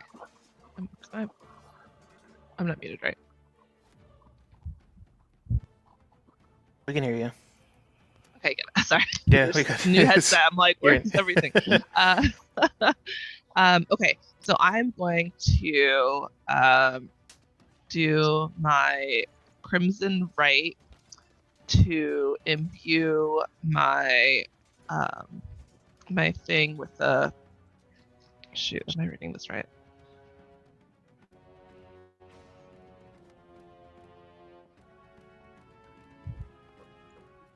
Hey, real quick. Yes. No, sorry for Tybalt. Is bless something you have to concentrate on? Bless is Let me see. Yes. Cool. All right, cool. No worries. Back to you, Jane. Yes, so I'm going to do Crimson Right. I have to take 1d6 damage to imbue my little weapon with let's see, 2 damage. All right. And I'm gonna imbue it with force damage. Okay, cool. And I'm going to shoot that guy twice again. Okay, let's see. 26 to hit. Hits, absolutely. Is that a nat 20 or no? No. Okay. And then what was it? It was, so I'm gonna do, shoot, how do I stack these? I'm gonna do, so my roll plus, what was the other one? D plus a D4 plus a D6. Because we're blessed, right? Yeah, the blast is D4. Okay. Yeah. So 8 plus 2 plus, where's my D6? Plus 16 on the first hit. Cool. 16 hits. Okay. Oh no, I already did the to hit. That was the 16 damage. Yeah. Sorry. Yeah, you're right. And then, Cool. all right, one more time. 14 to hit. 14 just hits. Oof. Okay. And then. And by the way, bless is to the 2-hit roll, not to the damage roll. Oh, my bad. Okay, so I fucked that one up. So mine is. No worries. No worries. 2. Okay. We're fine. All right. So that was plus my d6. So 13. 13 damage? Mm-hmm. All right. Yeah, your 2 shots from your crossbow just have, like, as they rip into him, you can see that there's just like a bigger impact than like with an arrow normally would, where there's just this added like concussive force that just like pushes him, like, you know, like makes his whole body lurch as they just rip into him, as he coughs up this like purplish kind of ichor of like blood as it just lets out this like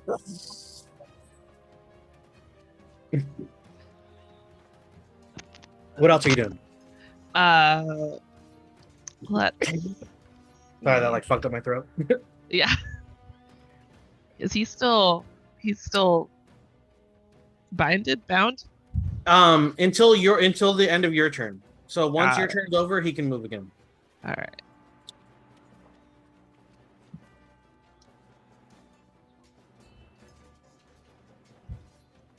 I guess that's it. I'm a little hesitant to get near him still. Good.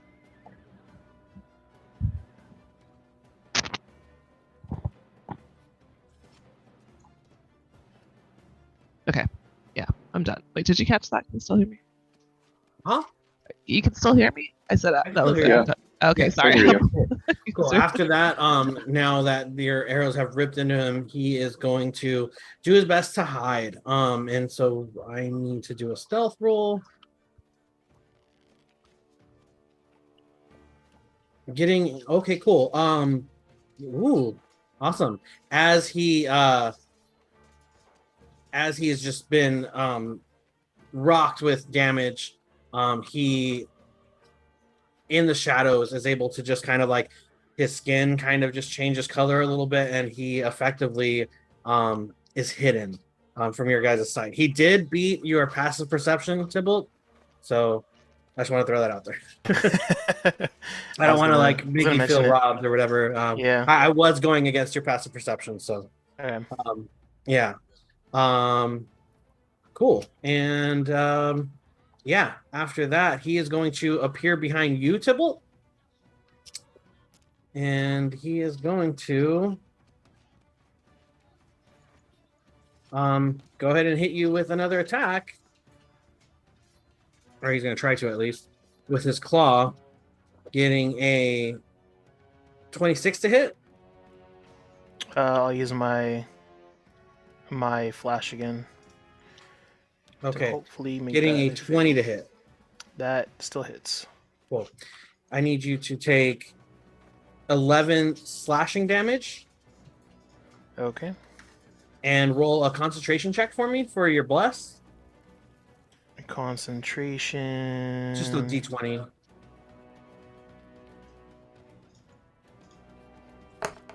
14. 14. All right, cool. Yeah, your bless is up. I need you to take an additional 10 damage. Okay. Of psychic damage, sorry. And he is going to take a swing at you again, getting an 11 to hit. He's going to take a third swing at you, getting a 25 to hit. That hits. I need you to take 12 slashing damage. Okay. He's going to take another attack at you, getting a 24 to hit. That hits. I need you to take 7 slashing damage. Okay. He's going to take another swipe at you, getting a 10 to hit. So he misses that one. Yep. And finally, a 6th attack at you, getting a 21 to hit. That hits. All right. I need you to take an additional 12 damage as he just bursts through the shadows and just rushes you, just slashing at you with his 6 claws, doing some pretty good damage. How are you feeling? Down. Ooh, what does that look like? So I have no reaction time. I sort of just like swing wildly with my shield, but he's way too fast and just like slashes at me, and you just see Tybalt crumple to the ground. All right. That is going to be his turn. After that's Tybalt. I need you to recount for me like a time that was very important to you in your past.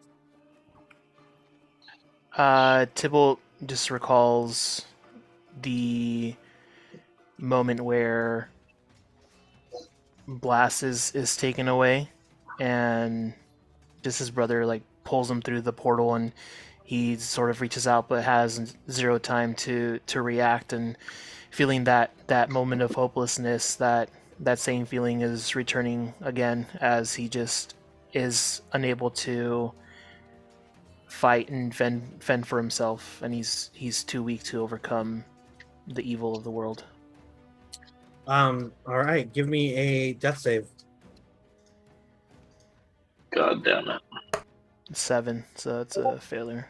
That's a failure. All right.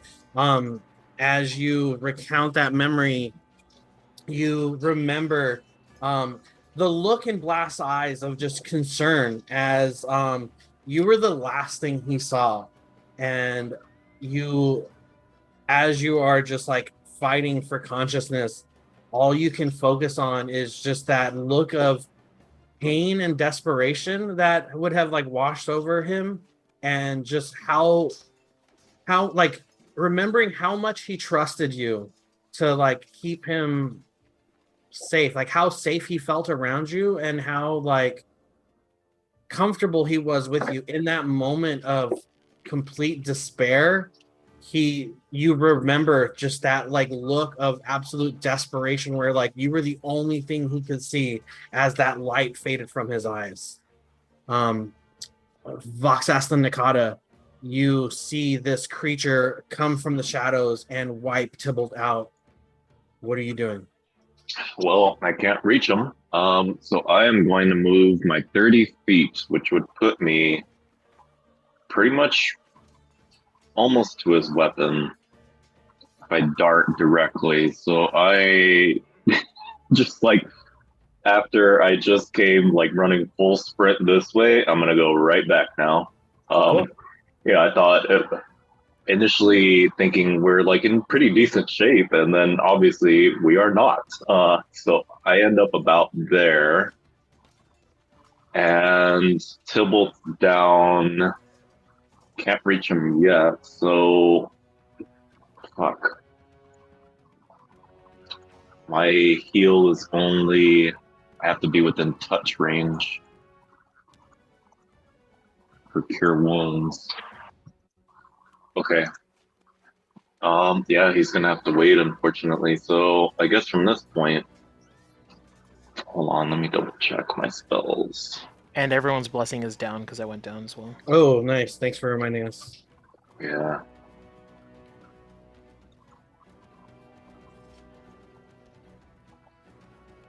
Fuck.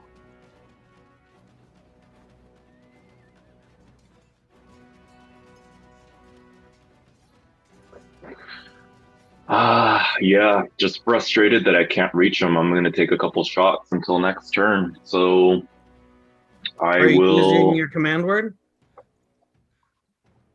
No. Okay. No, because now that I've seen that he's pretty evasive, I'm concerned that he may run away, and then I'm just going to be on the hunt.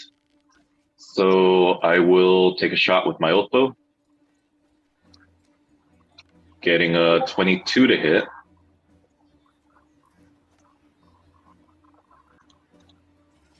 Yeah, that hits. Dealing the extra damage with my Piercer and Hunter's Mark. Cool. I deal a total of 21 damage on the first shot.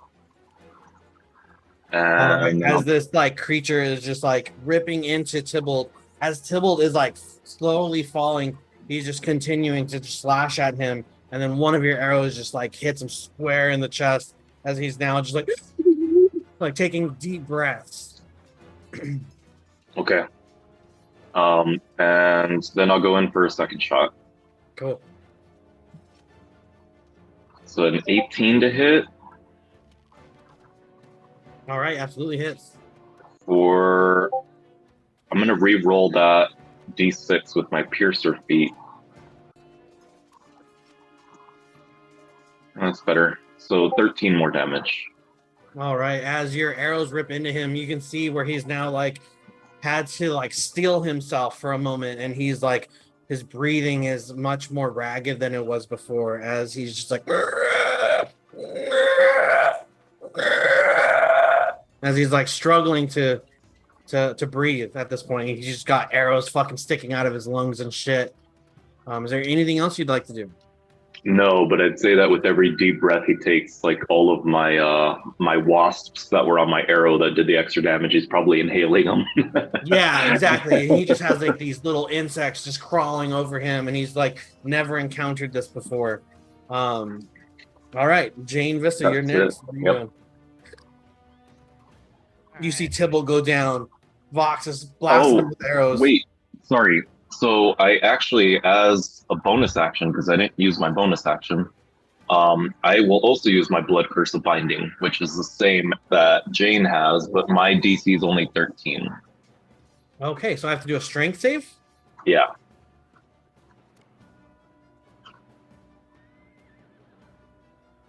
He saves. Okay, fuck. All right, so that's burned. Let me just check it off.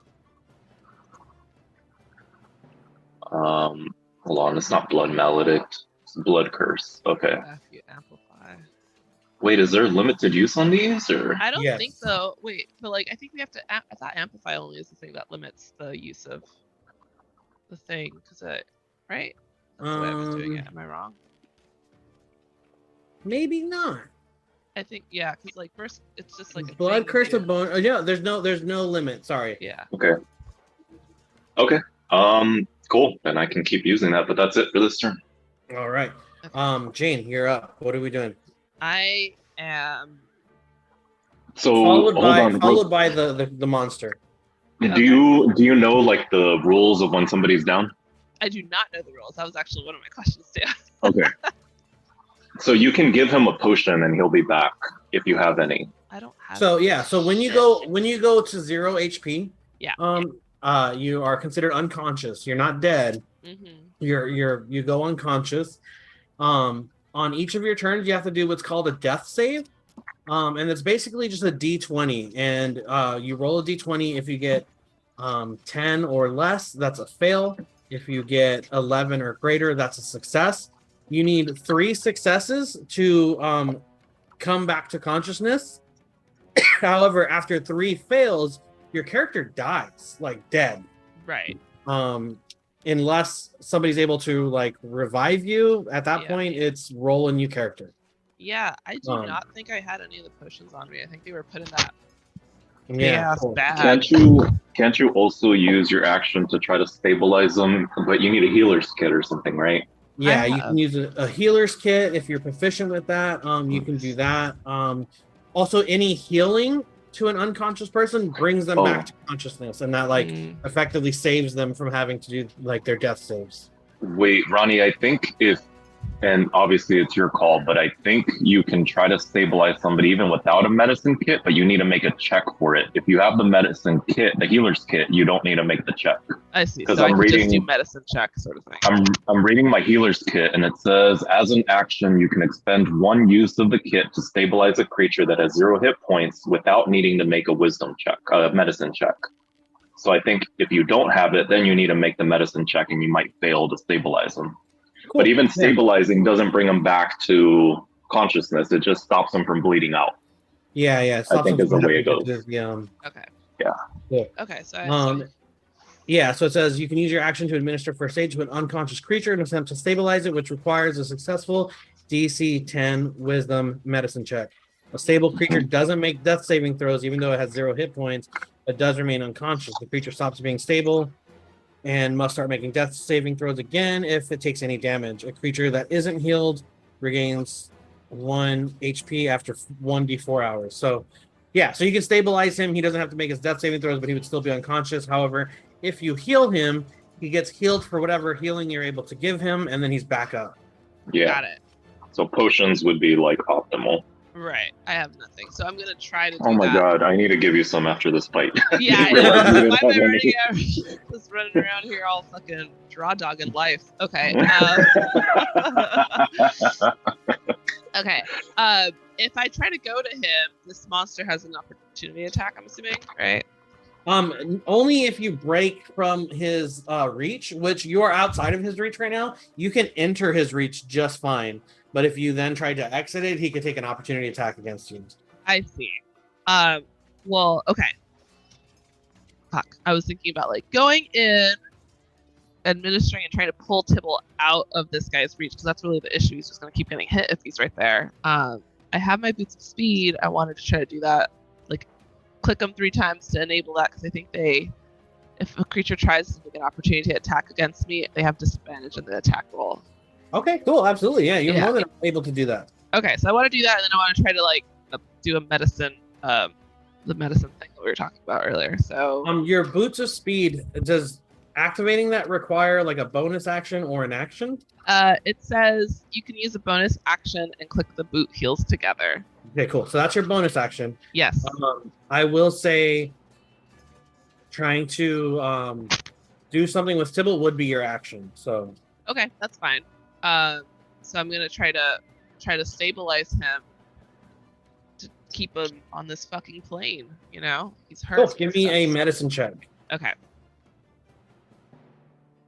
7. So you do not stabilize him. All right. There I am. Now what are you doing? Yeah. Okay. So I use my bonus action. So that's kind of that. I put myself between Tybalt and the monster. Like, just physically try to take whatever. Right, yeah, you can move your token. Yeah, that's what I'm gonna do. Boop. Cool. I'm gonna say he gets pushed back a little bit there. All right. Is there anything else you'd like to do? Shit. Do I have anything else?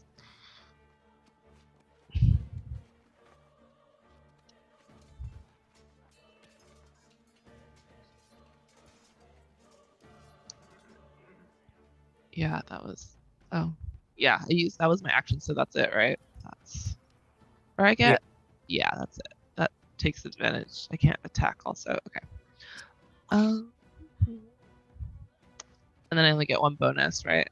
So the boots. You get bonus. 1 action, 1 bonus action, 1 reaction. Okay. A reaction would be like your opportunity attack, or if you have any other features that give you like reactions. Like certain spells can be used as a reaction, and it would say so in the like description of whatever that thing is. So, yeah. Yeah, I only have opportunity attack and then blood curse, but no one's fallen yet. So, or cool. Yeah. Ooh, yeah. Okay. And then also just a quick tip, like in your actions, like plane here on your character sheet, you see where it says like all attack, action, bonus action, reaction. Yes. You can click on those and it'll give you just that bit of information. So like, if you ever like, what reactions do I have? Click on the reaction button. It'll show you what you can do. Yeah.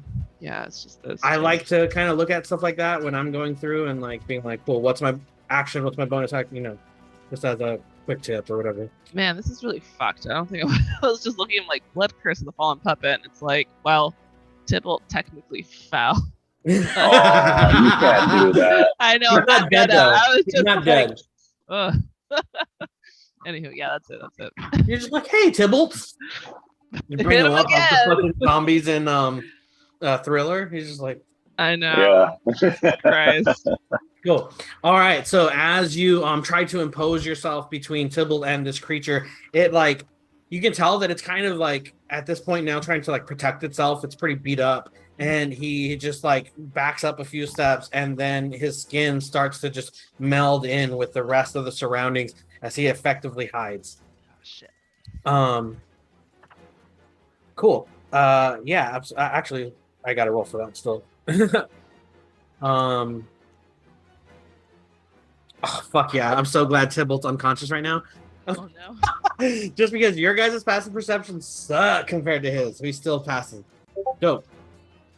The creature blends back into the shadows and takes a few steps away from you, Jane, as you are now just looking around, trying to like hear, you can hear kind of the creaking of the boards around you as it sounds like he's moving around, some of the rubble's being disrupted, and then as you are just trying to like gain your wits and like find out where he's at, the creature is going to burst back into the light and take an attack against you, Vox. Okay. So there he is, boom, boom, boom. And he is going to take an attack against you. Getting a nat 20. Fuck. This is not good.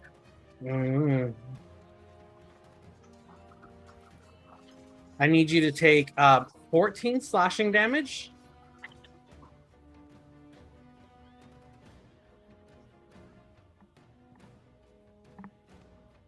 And then 7 psychic damage.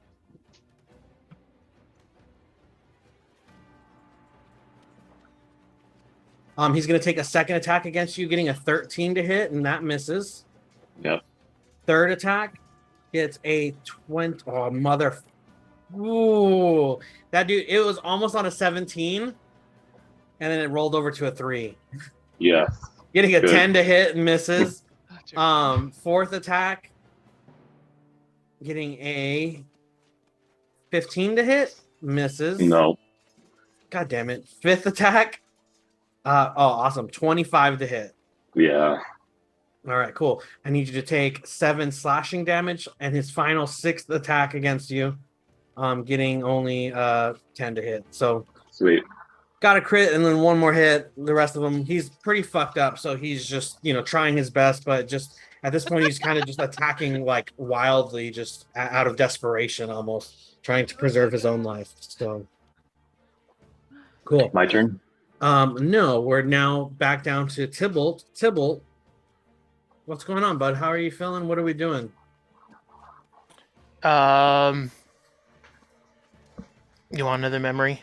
Yes, so please. Tybalt thinks back a little bit further in time to trying to bring back Ronster, and he just imagines the diamond not working, and he sees the outline, the golden outline of Ronster coming back into and taking shape and then just dissipating, and that was another moment in time where he just felt just helpless and unable to do anything as much as he wanted to bring back Ronster. just as in this case, he's wanting to wake up, to come back, to keep fighting, but his body's just not strong enough. Cool. Give me a death save.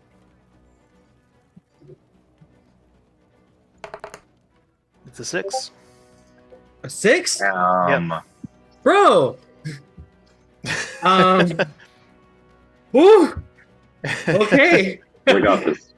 We're good. Woo. All right. Yeah. As you recall the encounter with Ronster and your attempt to bring him back, you will remember seeing the absolute pain and desperation in Elsa's eyes as her tears just was full on flowing like anime style, just rivers coming down her face. Just you'll remember the absolute like wail that she let out once the spell failed. You'll also remember, and this might not be something you recall in that moment, but now that you're able to kind of have this flashback, you notice that as you're casting the spell and the spell was taking shape, you can kind of gather the presence of an undead entity, as the visage of a skull would have appeared almost in the sky above you, and it seems as if the spell itself was effectively counterspelled. What? Vox Aslan, you just got rocked by this creature. He is swinging wildly, desperate to cling on to his life. Tybalt is gasping for breath as his breathing becomes more and more ragged. His long, deep, like inhales coming further and further apart, and shorter and shorter of breaths. What are you doing? Well, at this point, nothing's going to stop me from getting Tybalt back up. But I am first going to try my Blood Curse of Binding again, since that's a bonus action. So DC 13 strength save for Mr. Eldritch fucker here. I get a 9. So he's 0 movement speed, can't take reactions. Correct. And now I will run directly towards Tybalt. It's only less than 20 feet. And I am going to use a level 2 Cure Wounds. Cool. Is that a bonus action or an action? It's an action. Awesome. Roll it. Okay. 9 healing. Cool. Tybalt, pick him up. Just pick him up. Yeah, as you are recounting that memory of the failed resurrection of Ronster Royson, having this new revelation almost of realizing that it wasn't you that failed, it was almost as if it was an otherworldly, or I don't want to say divine, but an intervention of the godly sort. Not necessarily a god that you would have worshipped, obviously. And it almost makes your blood boil as you're just now realizing that what you thought was a failure on your part wasn't. And you have this determination that wells up in you as you are just overcome with this like feeling of needing to rectify that. You feel this magical healing aura just encompass your body as you are being pulled up to your feet by Vox Aslan, and you shake awake. Vox, I'm assuming you're over by Tybalt now, right? You didn't move your... Yeah, like I said, it was about 20 feet-ish when I measured it. Cool, absolutely. Is there anything else you want to do on your turn? No, just really just talking to Tybalt a little bit as I'm like picking him up and snapping him out of it, and he's probably like gurgling blood and shit. I have what would even be a healing insect? I don't know. Like a maggot, or not a maggot, like a leech or something that is able to like yeah, a leech. pull the decay out better. Or something. I don't know. All I could think of was maggots, but leeches. That sounds better. So as I grab them, a bunch of leeches just come in and they start sucking out all of the bad blood or whatever. And as they're doing that, there's just a warm green glow, and I'm picking them up. Tybalt, we need you. You can't do this right now. Just pick them up. And that is, wait, I still have 10 feet of movement speed. Would I be able to bust out my shield? Yeah, since you're not making any attacks, I'll say that you can switch your weapons freely, sure. Okay. So, he's restrained right now. Yes, he is. He's not restrained as in the status, but he has 0 movement and can't take reaction. Yes. 0 movement. Okay. Shit, I was gonna go re-engage, but now that he has 0 movement, maybe not.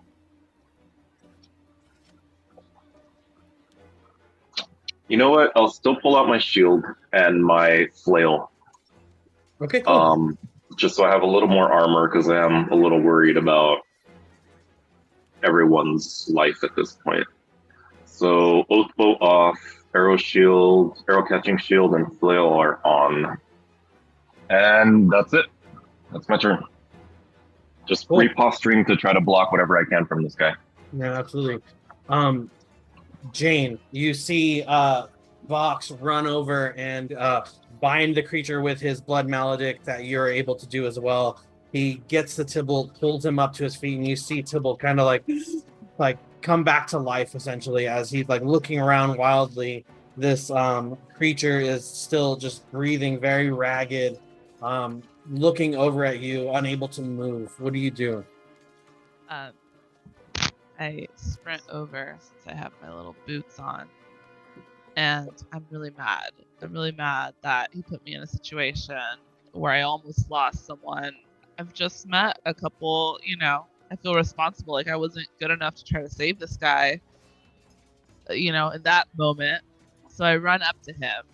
I take my, I'm okay. Where's the map? I run up to him, like straight up. I use my whip to try to I'm trying to choke him with my whip around his neck. Or whatever he has, like a head sort of thing. And then I'm just mad. I'm just so upset. I want this thing to just fucking die. Okay, so first, do I have to roll for whip, right? Or is that how much do that? Okay. 16. 16 hits. Okay. So let's take that damage. 6 damage on that. All right. And as you do so, you're able to get the whip around his neck. And you, as it, whips around, you're able to kind of, tighten your, hold on your whip a little bit and, pull it more taut as he just, lurches forward, just, choking. Yes. You still have one more attack. Yeah. And then I pull out my crossbow and I put it up against his fucking temple or whatever head. And then I say, go to hell. And I'm going to roll to cool. Roll with advantage. Okay. Hold on. Let me do that again. Roll. There we go. 25.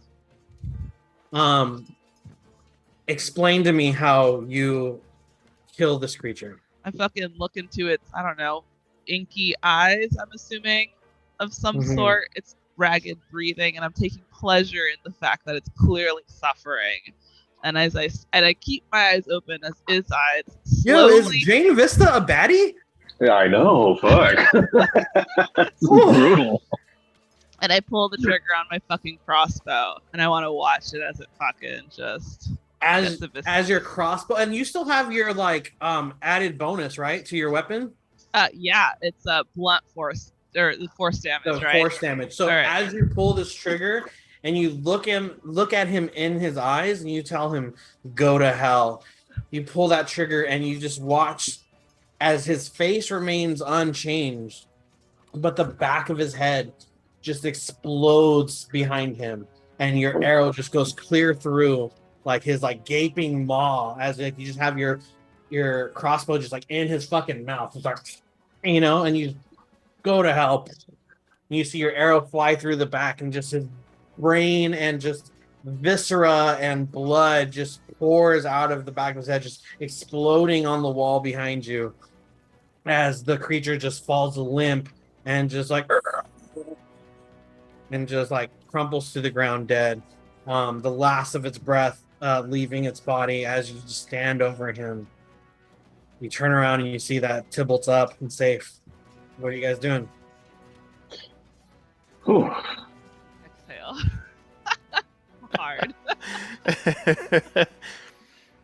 Probably just stand there, like, when you do, you're standing like this and you're just like, like trying to catch your breath. Yeah. Yes. Tybalt sees the body on the ground, just hawks up like a wad of blood that was like just in his throat, and he sort of ruminates a little bit on what he saw as he was on the ground. He turns to Vox and says, we didn't fail Ronster. Almost as if like, it's totally unrelated, out of left field, that the comment that he makes, but he's like, we didn't fail him. Someone doesn't want him to come back. We must press on. Thank you for saving my life. My time on this realm still must continue. I think Vox would initially be just like dumbfounded, like you said, it was out of left field, right? Like, where the hell did that come from? But there's no mistaking the words. It's not like you could have meant something other than what you said. So I think I just stared dumbfoundedly for a second, like, what the fuck did he just say? And then I'll ask, how do you know? What did you see? And as I'm walking over, I'm going to cast, I grab Tybalt by the shoulder, and I'm going to do a level 1 cure wounds, just to make sure he has at least a little bit of a buffer.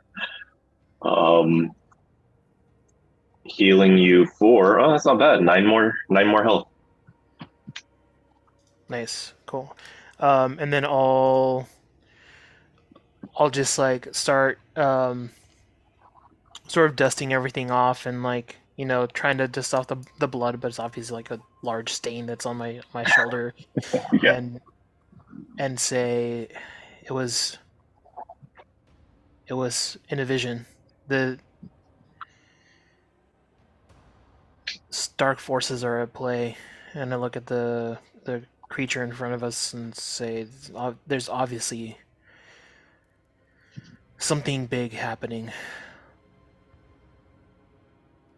I don't know what it is, but it's our job to stop it.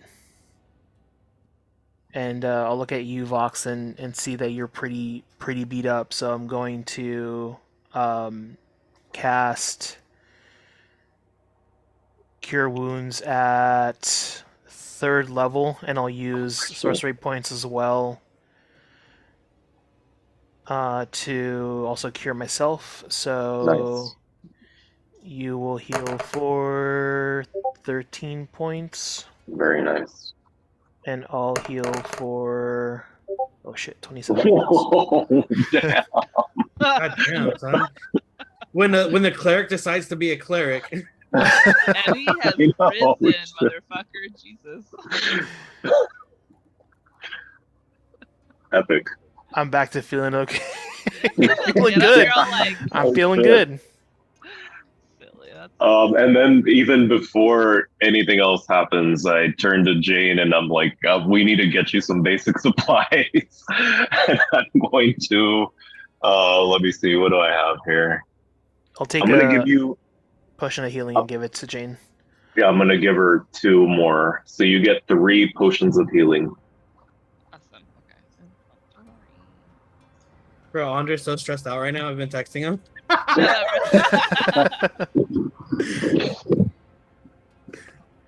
You tell him Tybalt just went down? Well, you've seen the death saves, right? In Discord? Maybe. Yeah, well, first I texted him and I was like, just teasing, like not even before we even started combat or anything. I was like, yo, your party's about to get wiped. And he was like, what the fuck? And then sure enough, you went down. So I like sent him a video of like you doing your whole like recounting your memory thing. And he was like, is he fucking rolling death?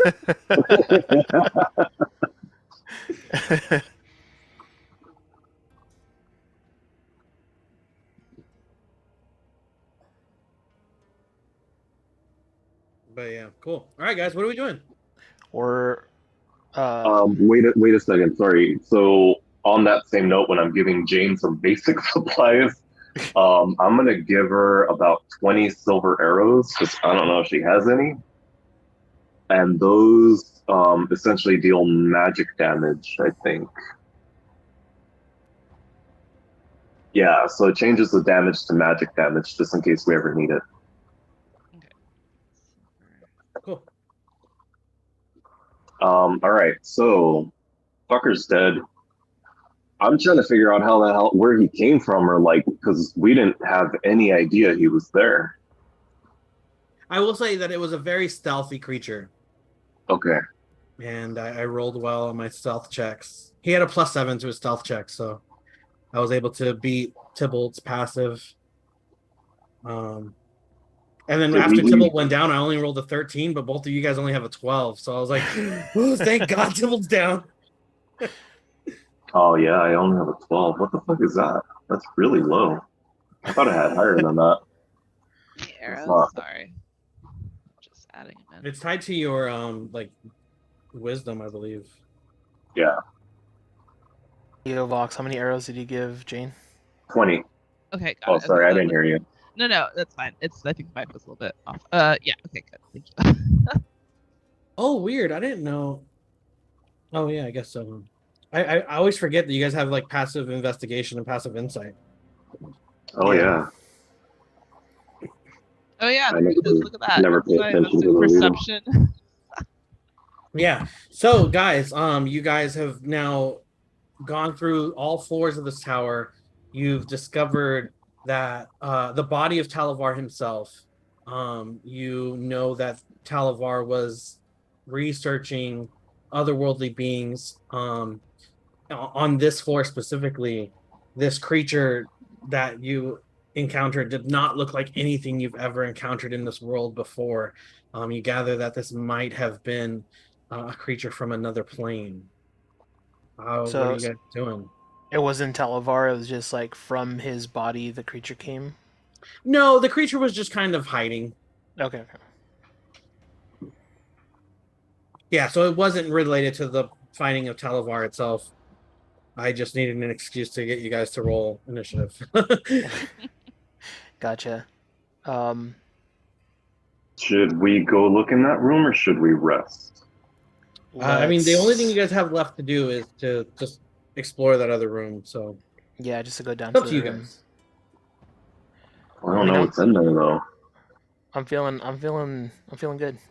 You are? I mean, yeah, you are. After fucking healing for 47 or whatever. All right. I mean, I'm not bad either. So yeah, I guess let's do it.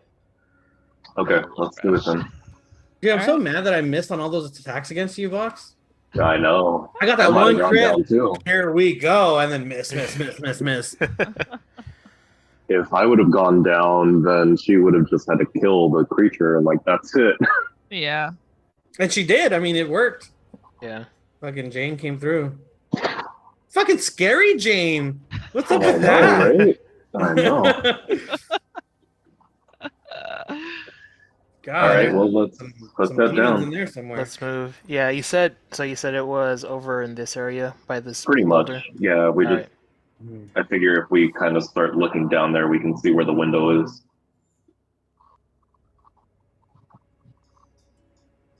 Cool. Man, all that just to get to a window. I know. So we also have a potentially really powerful staff now. Yeah, that's true. And I know Gon for sure could upgrade his spider staff because that spider staff is doing nothing for him. He's used web pretty effectively. Not like fucking Edgar's staff though, or whatever it is he has. No, Edgar's Is it staff like is a okay. silly string That staff thing at is, what this is it, point? like 9d8 or something? Yeah, silly string. Yeah. Just imagine gone, just like pink fucking foamy stream. Yeah. This shoots like Spider-Man webs. Yeah, the like little canister things that you'd buy. Yeah. Never had those. I was always so jealous. I know, I wanted one so bad. Just tell yourself they were terrible for the environment, probably. Yeah, totally. I mean, they were fun for all of like 5 minutes, and then you ran out of one canister, and you're like, cool. And then you got to pick up all the silly string. All right, guys. How are you guys getting down to this third floor? Are you guys going through the floorboards? Or are you guys going through the window? We're going through the window, but first I want to just look down and see if I can see the window. You can see it. Okay, so then I'm going to go and tie a rope to the heaviest looking cage that's nearby. And tie it securely, and then let's see. I'll go down first. Okay. And you know what? I'll say that effectively the three of you guys are able to get down there just fine. Okay. Thank you. Absolutely. Now you find yourself on the third floor again, and this bedroom that you find here, you're able to come in through this window, and you see this bedroom here that you guys hadn't explored before, as the rest of it has been cut off from the rest of the tower because of that rubble there. What are you guys doing? I'll take a moment to just get my detect magic back again. Okay. Because everything went down when I went unconscious. Yeah, absolutely. And truthfully, there's nothing magical here. Okay. Let me just confirm that, but I'm pretty sure. You guys are in his bedroom. There's something magical under the bed sheets. Oh no!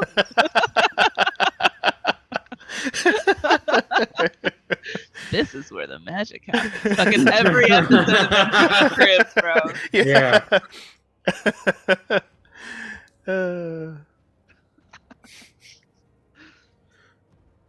Oh man, I was supposed to do something. Oh, okay, cool. You find that this is the ruined bed chamber of Thalivar. It still contains his bed and his writing desk. As you guys are kind of roaming about the room, you see that there is a journal that lies open on the desk next to a recently uncapped ink pot. The ink was like a very purplish color. Give me a history check, the three of you. Yeah. Look at me with advantage on that. You. All right. 24. Nice. Cool. That's good enough. Jane, you recall seeing when you guys first encountered Galio, you remember seeing that his hands were like stained with the same ink, kind of essentially confirming that the ghost of Thalivar was possessing his body in his sleep, essentially. As you continue to explore, you gather that the journal in and of itself is at least 100 years old, maybe two. And it's written in the same hand as all those scribblings that you found in the library below. You gather that this is Thalivar's journal. Really likes his science, this guy. His magic. Mm-hmm.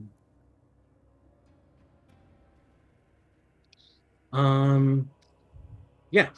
As you like sift through it and kind of flip through the journal, you can see that there is about like 100-year gap in the entries, where it's seeming like, as he was inhabiting Galio's body, he might have started going back to his journal and like writing in. And you see that there's lots of entries about my dear Soapwort and how Soapwort has brought me so much joy in this world. All the things that he's done to like make this fairy creature happy, and just like the joy that comes from it, almost like you would talk about like a dog or a cat, almost like a pet. One of the last entries before the big time skip was how some of the creatures are now starting to get like more and more dangerous. There have been some accidents that have happened because of the creatures in the journal or in the tower itself.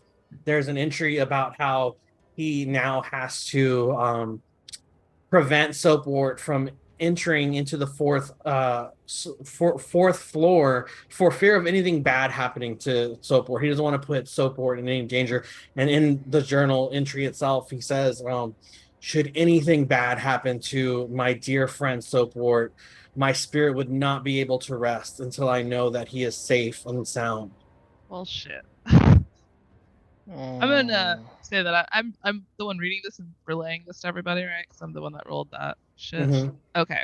So we all know this. I guess I say it's like, well, it seems pretty obvious that something happened to Soapwort. Yeah. How do we? We got to figure out what happened to Soapwort, and maybe how to put Thalivar's spirit. Is Thalivar's spirit still also like just about? Still, I know he possessed Gal. Yeah, you haven't encountered him, but he's still at unrest. Mm-hmm. Yeah, and you'll see that. Oh, also, let me just read this directly from the fucking thing. It says, the light of this artifact drew creatures, and this is in regards to the planar beacon. Sorry. As you read through, you're reading about the planar beacon itself, and it says that the light of this artifact drew creatures from across the plains and trapped them inside the tower for him to study. It also reveals how the beacon unearthed a powerful magic item named the Ruin Stone. Thalivar devoted himself to acquiring it, but whether he found it or not is a mystery. The entries stop here over 100 years ago. Dates of the entries and the freshness of the ink reveal that the later entries have been made in the last few days. Thalivar describes how he visits a ruined version of his tower in his dreams each night. In this dead world, he is drawn to a pile of rubble in the ruined chamber where the beacons once lay. Each time he draws close to the rubble, a terrible dread holds him back. He wishes his fairy servant Soapwort were here to assure him that he's dreaming, but the fairy never turns up. And he prays that these nightmares will soon end and he may resume his studies in peace. I will say that with a 24, you will gather that if you can find some way to quell the spirit of Thalivar, you think that a lot of these hauntings and a lot of these like bad things that have been happening in this tower might be quelled.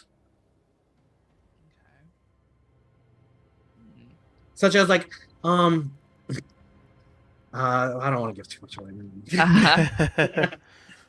Do we have to hold a seance to talk to Thalivar? Okay, cool. Actually, Tybalt, give me a religion check.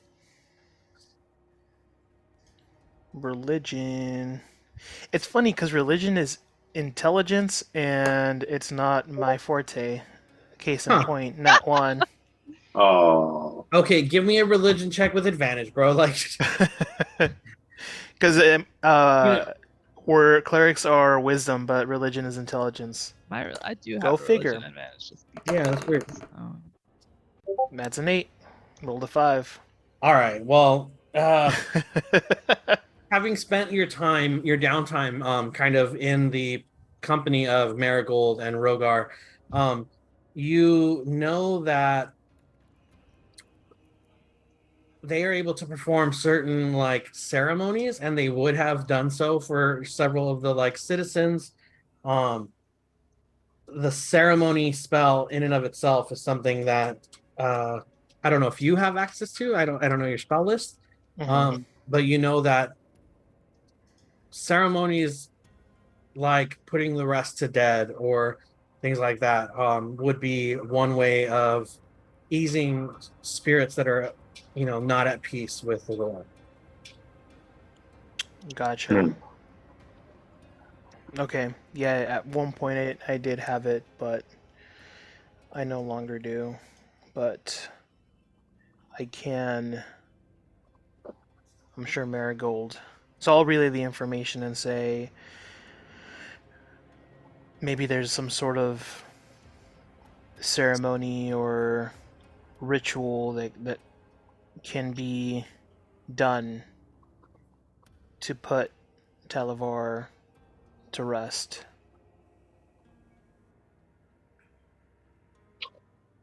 Let's take the journal with us and go back to the temple, show it to what's the wizard's name? Show it to Marigold, Galio. Show it to Galio and speak with Marigold, and they'll be able to help us. Cool. Is there anything else you guys would like to do in the tower before you go back, or you guys just...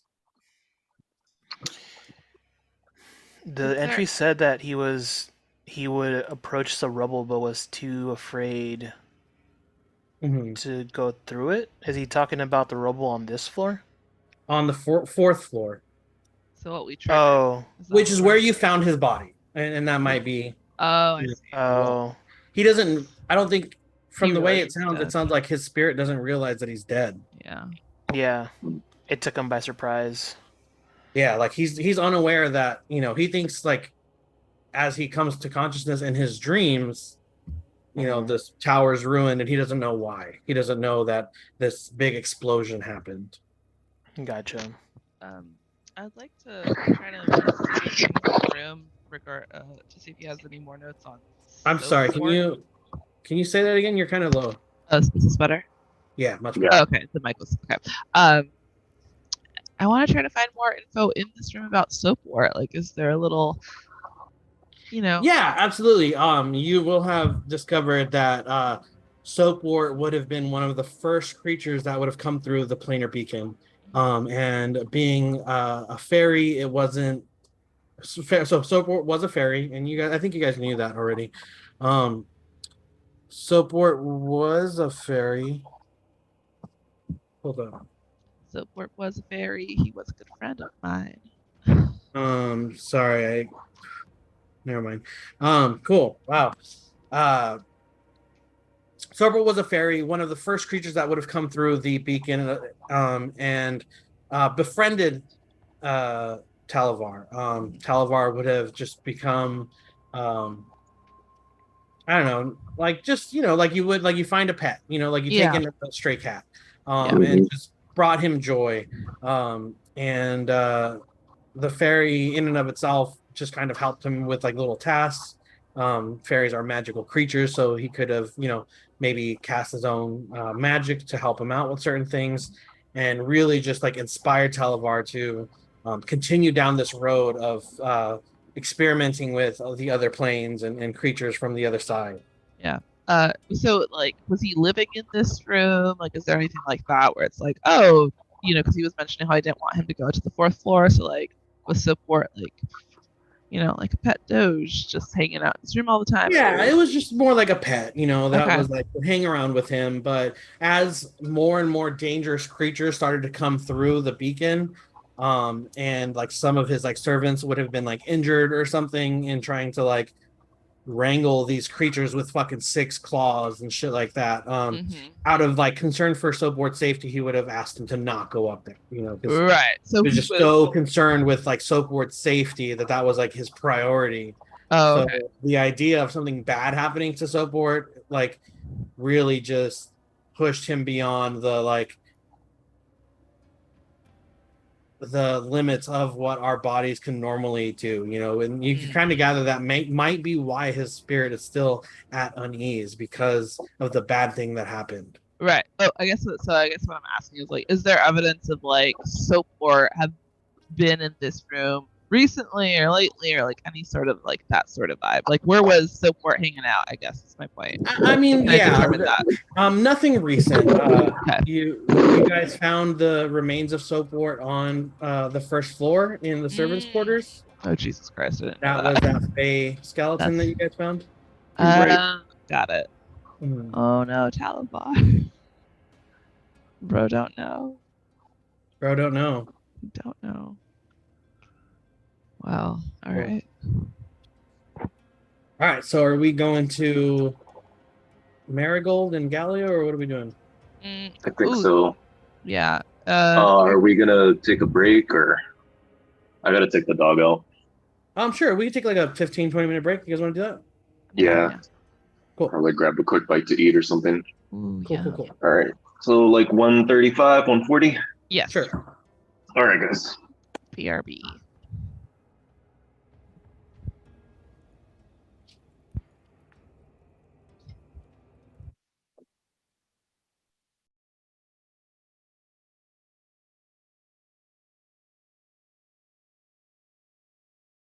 What do you got going on today, Edgar? Chilling, just catching up because we had the Disneyland trip, so staying low key. I think we walked a total of was it 9 miles on Thursday and 7 miles on Friday. Just walking around the park. Yeah. I logged it all. I was still like recovering a little sore from walking around and stuff. And then the heat was no joke too. Yeah, dude, it's been warm. It's there's like another excessive heat warning for like the next couple days here. Yeah. Yeah. I think we don't get the cool down until after October, like early November. Yeah. Did you guys ride the new Star Wars ride, Rise of the Resistance or whatever? Yeah. How was that? I've never ridden it.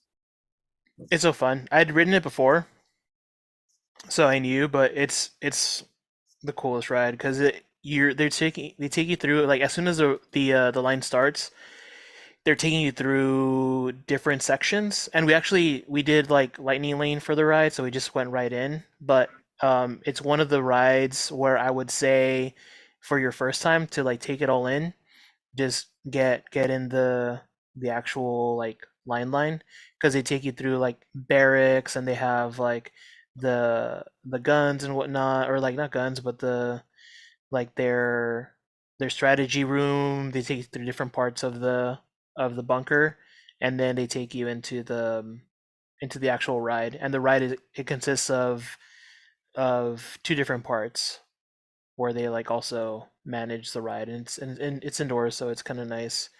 But they have like the area where like Ray and BB-8 are giving you directions, and then you like get taken hostage by the order, and then that's the second part of the ride. That's cool. Yeah. But the coolest thing is like it's the first ride of its kind that is trackless. So it's just each of the seats is just synchronized using like GPS location. And so there's two cars that ride the ride in unison, almost like the Cars ride. And there's different points where the cars are like moving and rotating you to the point where you think that the car that you're looking at is like a mirror, but it's just another car with other people. Oh, cool. And it makes like both times that I rode it, it made me like second guess, because there's like a part where like both of the cars are coming out from the different sections, and they come in and they almost hit, and then they go back out. But that motion makes it feel like it's like you're looking at a mirror, but it's the other car. That's cool. Yeah.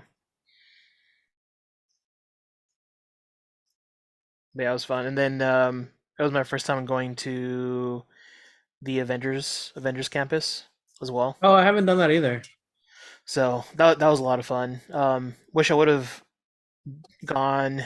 stay there a little bit longer to like look at all the different characters like walking around and stuff. I feel like It's one of the lands where you can just spend like half a day there and just do all of the experiences, and do them at night, because like they have a section that's the Sanctum Sanctorum, and they have like this one, what is it, like a D20? What's the shape of a D20? It's something I can't remember. yeah, Decahedron, is that what it is? yeah, like one of those, but Dodecahedron? yeah, one of those, but it's like lit up and it's clear so you can see inside, and it looks like almost like Doctor Strange, Oh, it's an geometrical. icosahedron. What is it? Icosahedron. Icosahedron. Okay. Good to know. Good to know. And then they have like all the area just lit up, and because it's Doctor Strange and it's like the mystic arts, they like play that up as well. So the area is cool. And they have the Spider-Man ride, where it's like you have, so they don't, because for Astro Blasters you have the gun that you're shooting, and then for Midway Mania you have the little like thing that you pull and it shoots the balls or the rings out. Yeah. And then for Spider-Man, there is no tool that you use. It's a camera that's looking at your hand motions, and so as you like reach out, that's the trigger to like shoot the web, so you can like do like shooting the cool. webs. Yeah.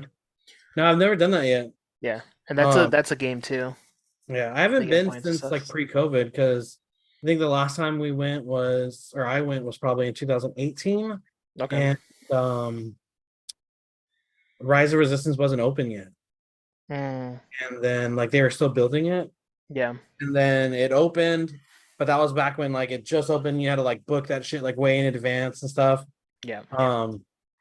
So I was just kind of like waiting for like the like hype to die down, but then COVID happened. Right. And I just haven't been back since. Yeah, it's fun. Like spending your time, you could do, and it sucks that it's two different parks, but ideally I do like half a day at Star Wars Land to just hang out, and then the other half do Avengers Campus. Yeah. But I mean, Pixar Pier is fun too, because you have like Midway Mania and you have the Incredicoaster, and then all the food spots to eat as well. So it's pretty fun. Yeah, absolutely.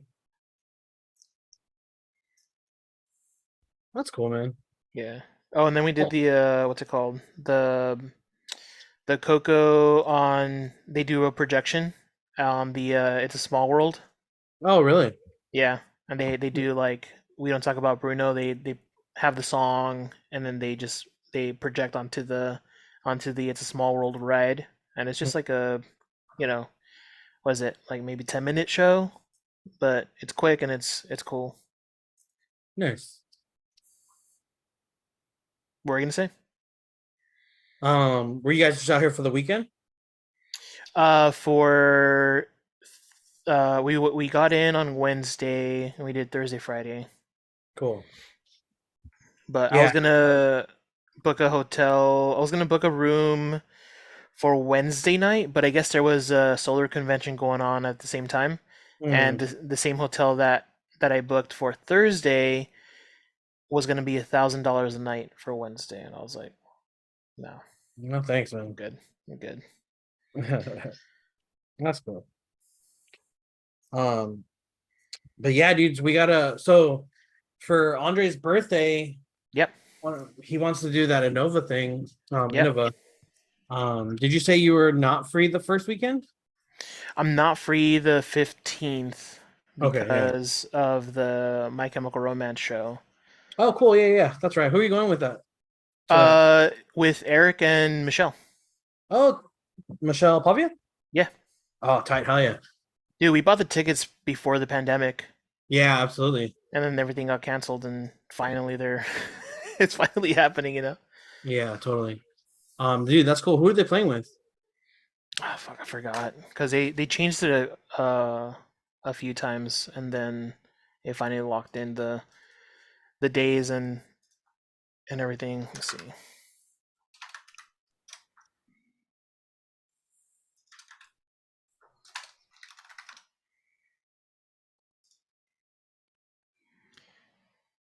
Ticketmaster. Okay.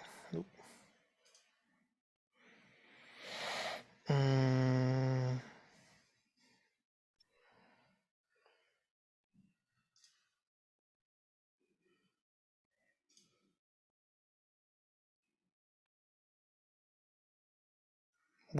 With Thursday and Homeless Gospel Choir.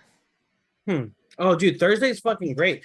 So two of the guys from Thursday are in that Alice Dunes band with Anthony Green and Travis Cody. Okay. You'll have to listen to them. Oh, dude, yeah, Thursdays they're great. They're old school. They have a lot of like upbeat stuff. But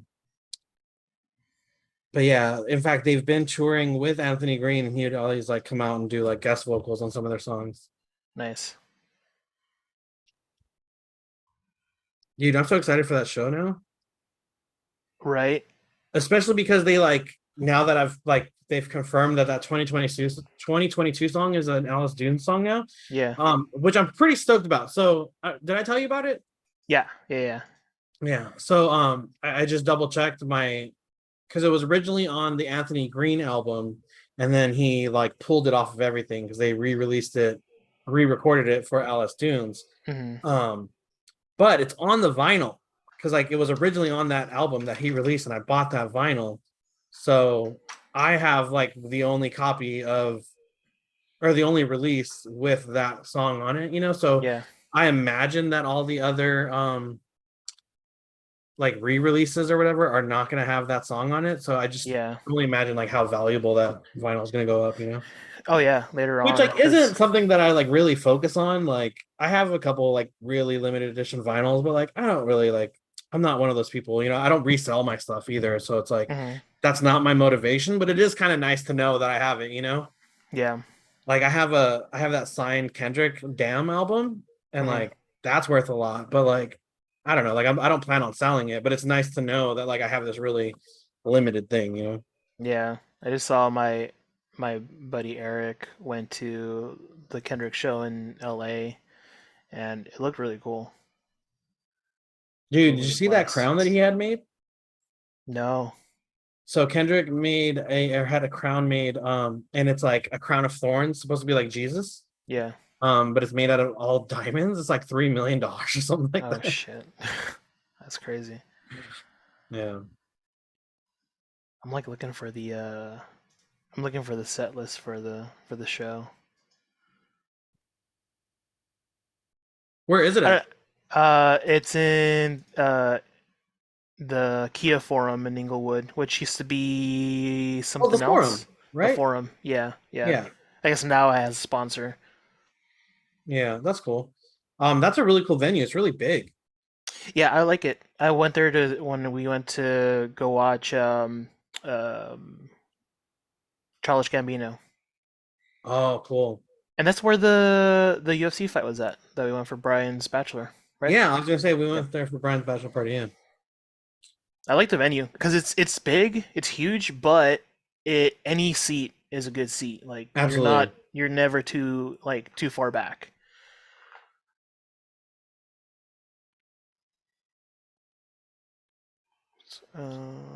I guess I gotta look for. Dude, they're doing like 1, 2, 3, 4, 5 shows at the Kia Forum. Yeah, they kept adding more shows. Like we were gonna do the Friday show, and we had bought tickets, and then we saw that they added a Saturday show, so then we bought tickets for that, and then Michelle ended up reselling her Friday tickets. So then we were only doing Saturday, but they've added more shows since then.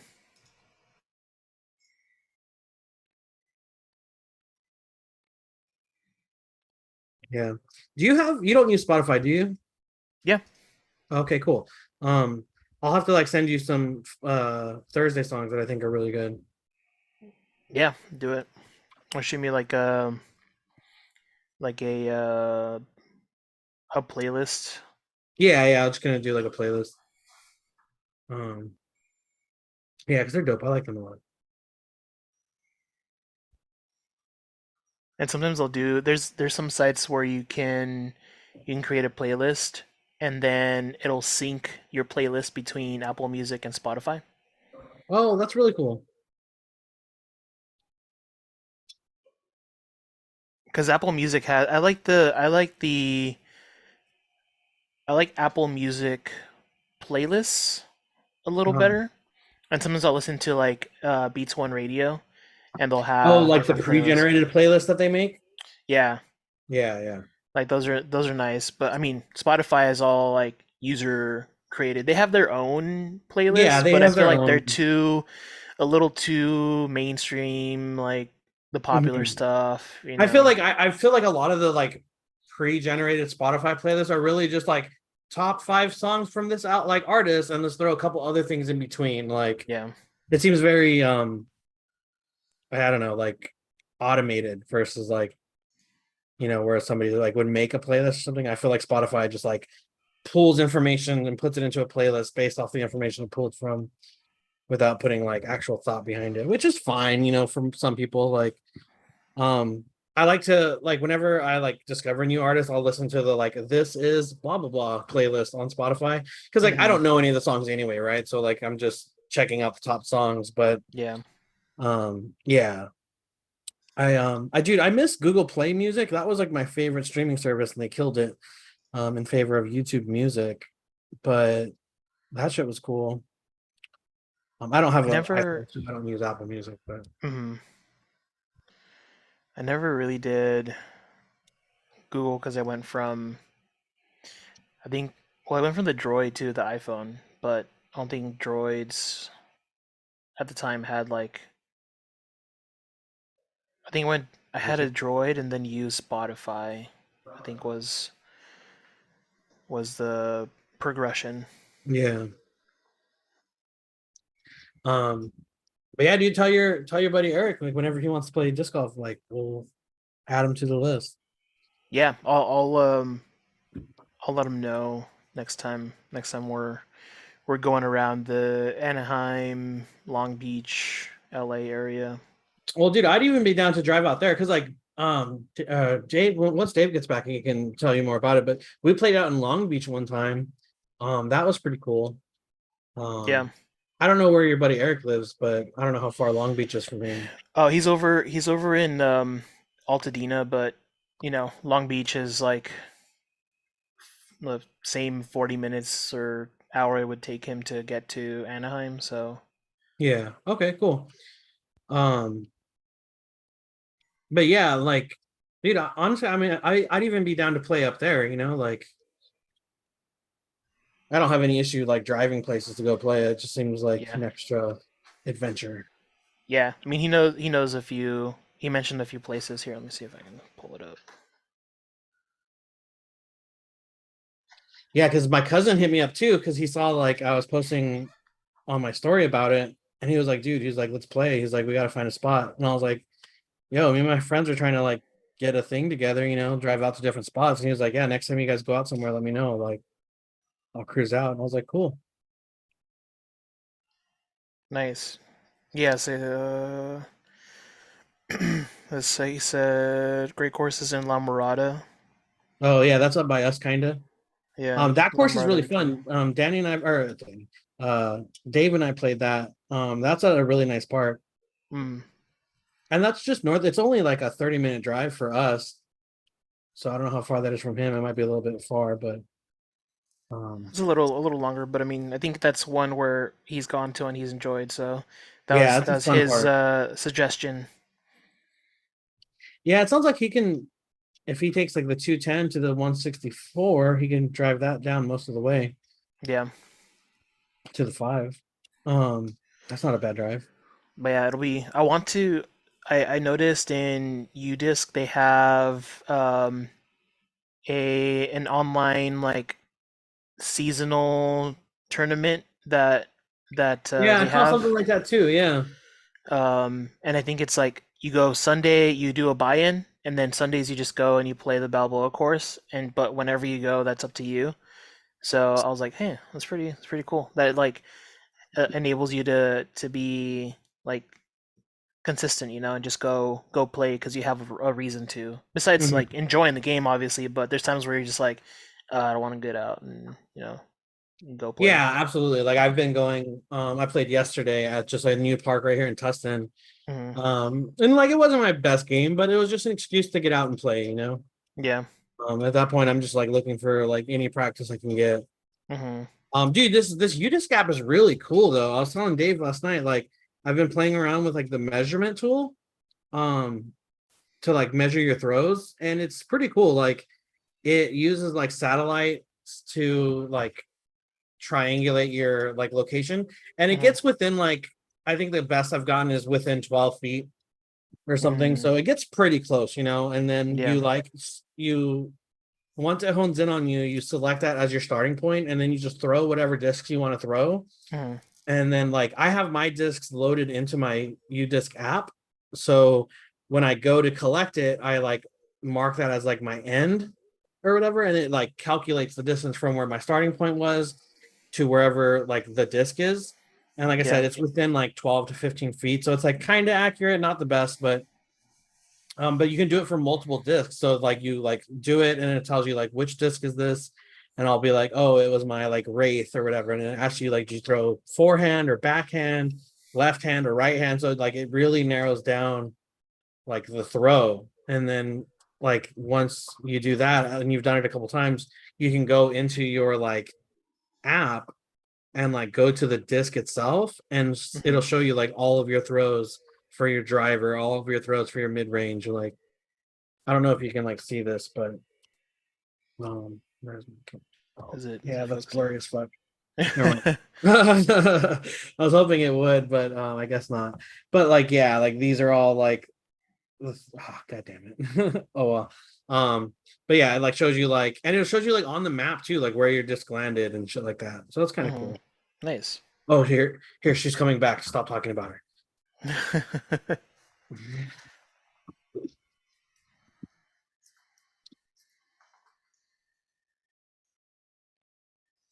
Oh, never mind. I forget. Is that muted? No, you're good. No. Okay, it's Josh's headphones. I'm all like, I don't know how the buttons work. Hey, do you guys have fun at the Hot Ones challenge? Yeah, I had a lovely time. My butthole wasn't so happy the next day, but that was fine too. It wasn't as scary as it was gonna be. Huh? We didn't do that. I like didn't even think about it. I didn't think you were serious. No, I mean like I might have, if I was like in the mindset of like still holding that, maybe I would have tried it, but like it wasn't as bad as I thought it was gonna be. Like that story of that dude fucking crying, I was like, oh no. Yeah, it wasn't that bad. It wasn't that bad. My tummy was like irritated and upset. Like when Cynthia was saying that her shit got all fucked up, I was like, damn, I didn't get that bad, but my stomach was like, it's time to poop, and I was like, oh no. I was telling Dave, like, I was kind of surprised at like how doable it was.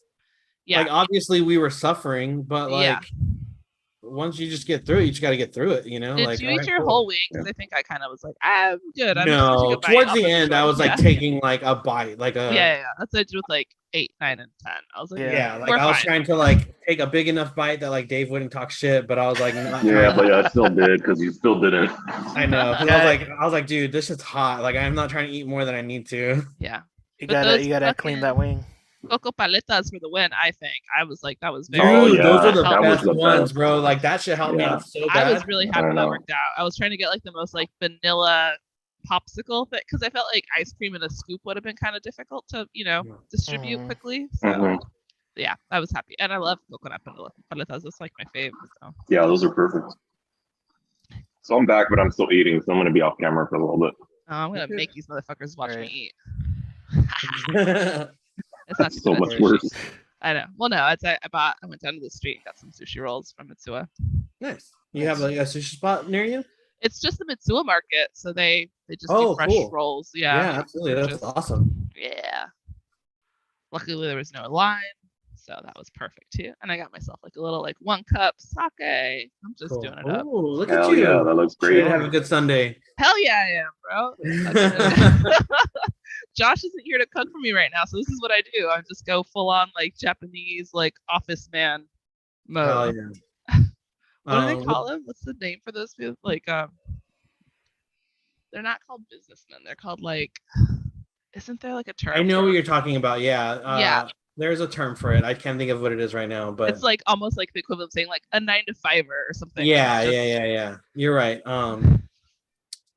Yeah, you're right. It is. It's similar to like businessman, but it's not. Like, is it like corporate something? Or yeah, it's like career guy maybe or something. Not, yeah, something like that. Fuck. Anyhow, I don't know. That's what I'm trying to channel. All right, cool, guys. So you guys found the Journal of Thalivar.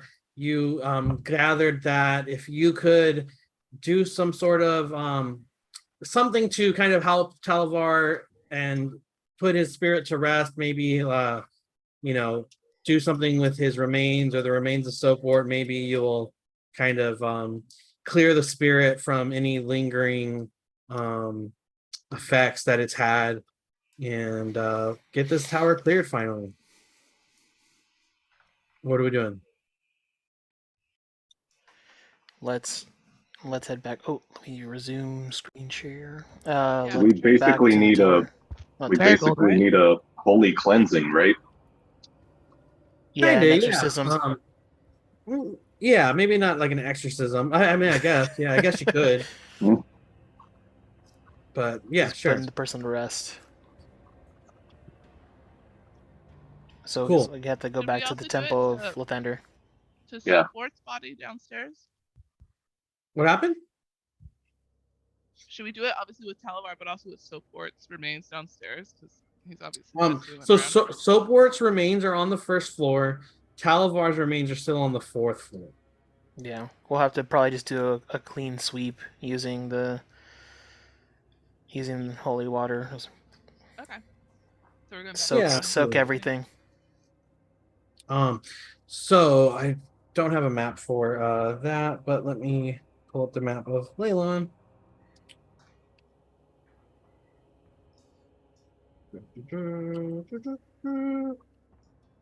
Cool.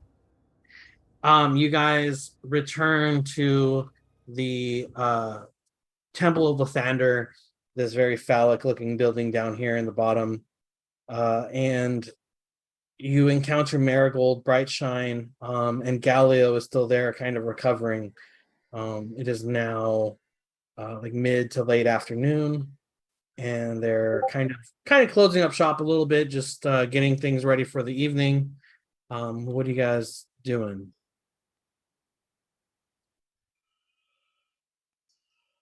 So I'll approach Galileo and just ask him how are you holding up? How are you feeling? And he says, "Oh, every day of strength returns to my bones. Thank you so much, Tybalt. I appreciate your help. Is there any progress on the tower?" That's good to hear. Yeah, we've made some progress. We've identified the reason of the hauntings. It's, I mean, as you know, Thalivar himself, but we believe we've found a way to cleanse the tower and have Thalivar rest and have his final slumber. Oh, that is good to hear, because I just feel like things have been so crazy there.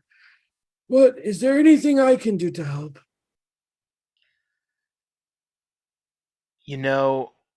And whoever has, I'll like point to where we would have stored the journal, and say,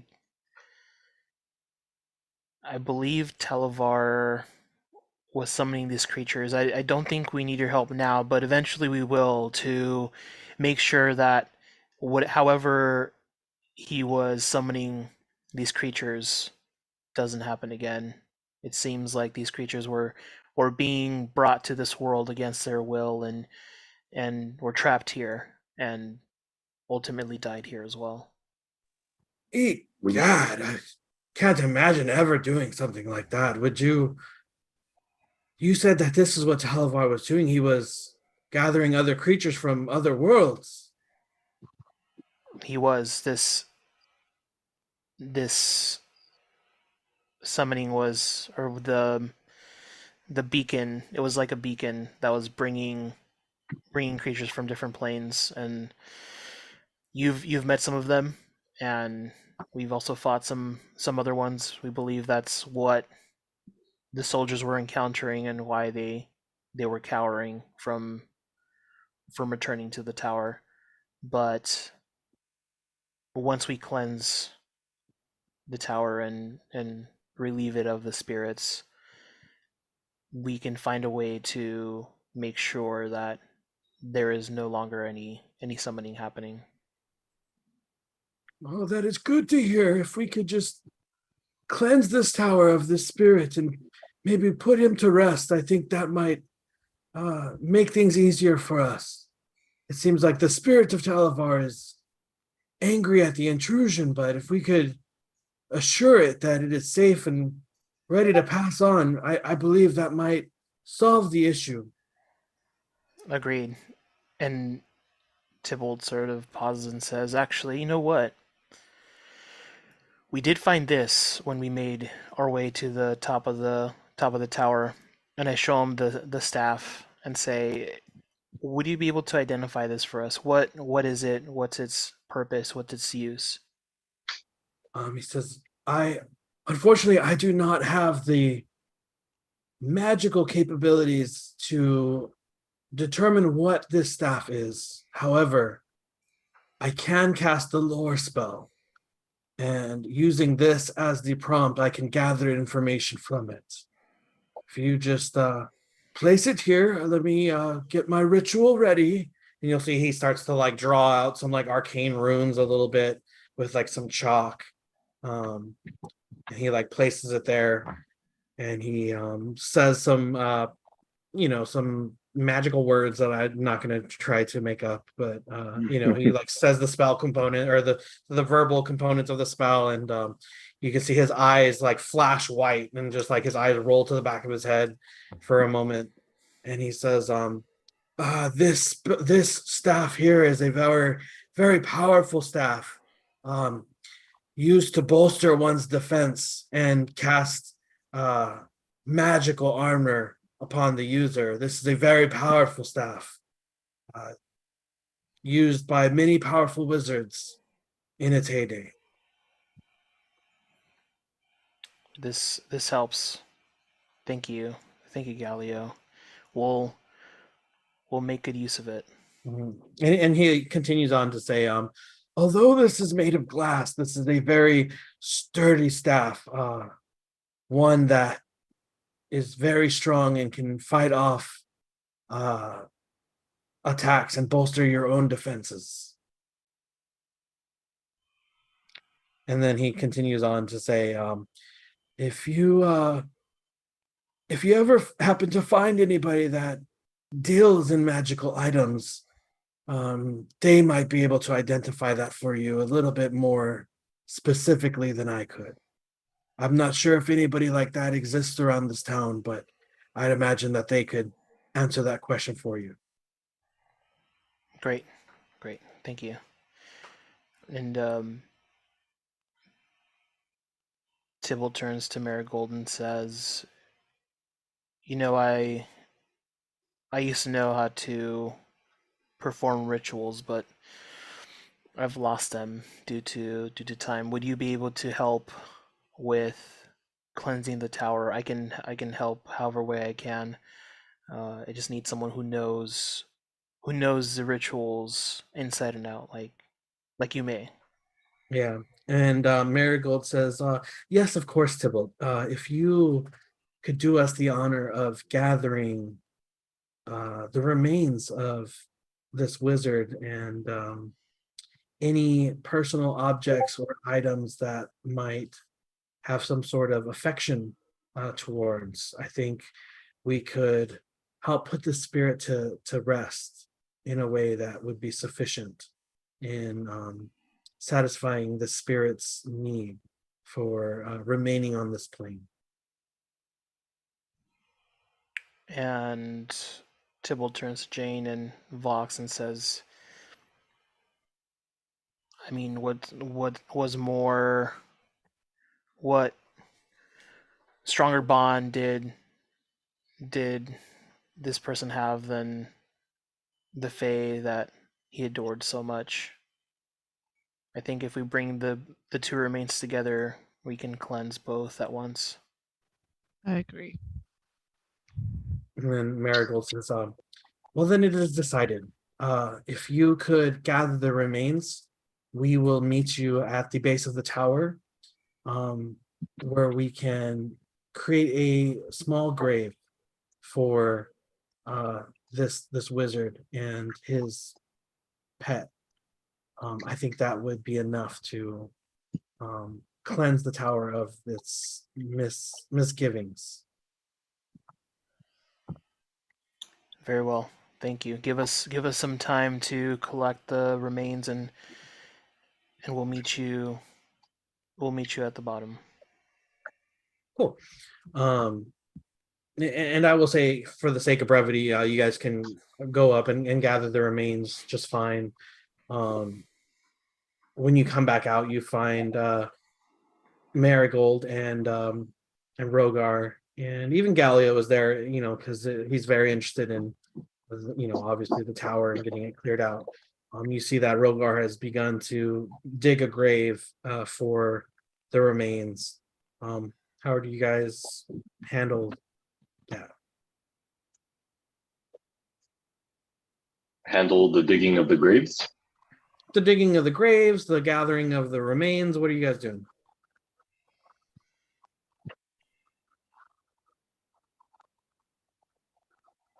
No, I think Tybalt's just helping Marigold with the preparing the candles or incense or whatever is needed to set up the. Awesome. Yes, absolutely. And Marigold would be instructing you. Tybalt, this is, you lay this out and kind of instructing you on what placement of candles and incense to where they go, and kind of is drawing out some runes and stuff. Vox, are you helping dig the grave? Or are you helping carrying the remains, or what are you doing?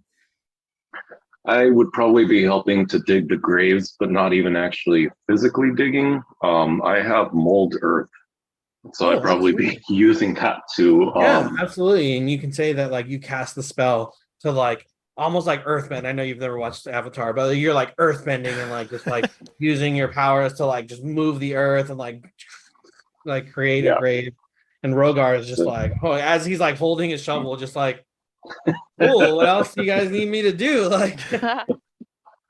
So maybe Rogar can help Jane Vista gather the remains and bring them downstairs. Yeah, that's what I was gonna say. I'm helping dress them or whatever we want to do to set them up so that they're peacefully laid into this. Yeah, and you can put them in a way where they're or whatever, and not just thrown in there.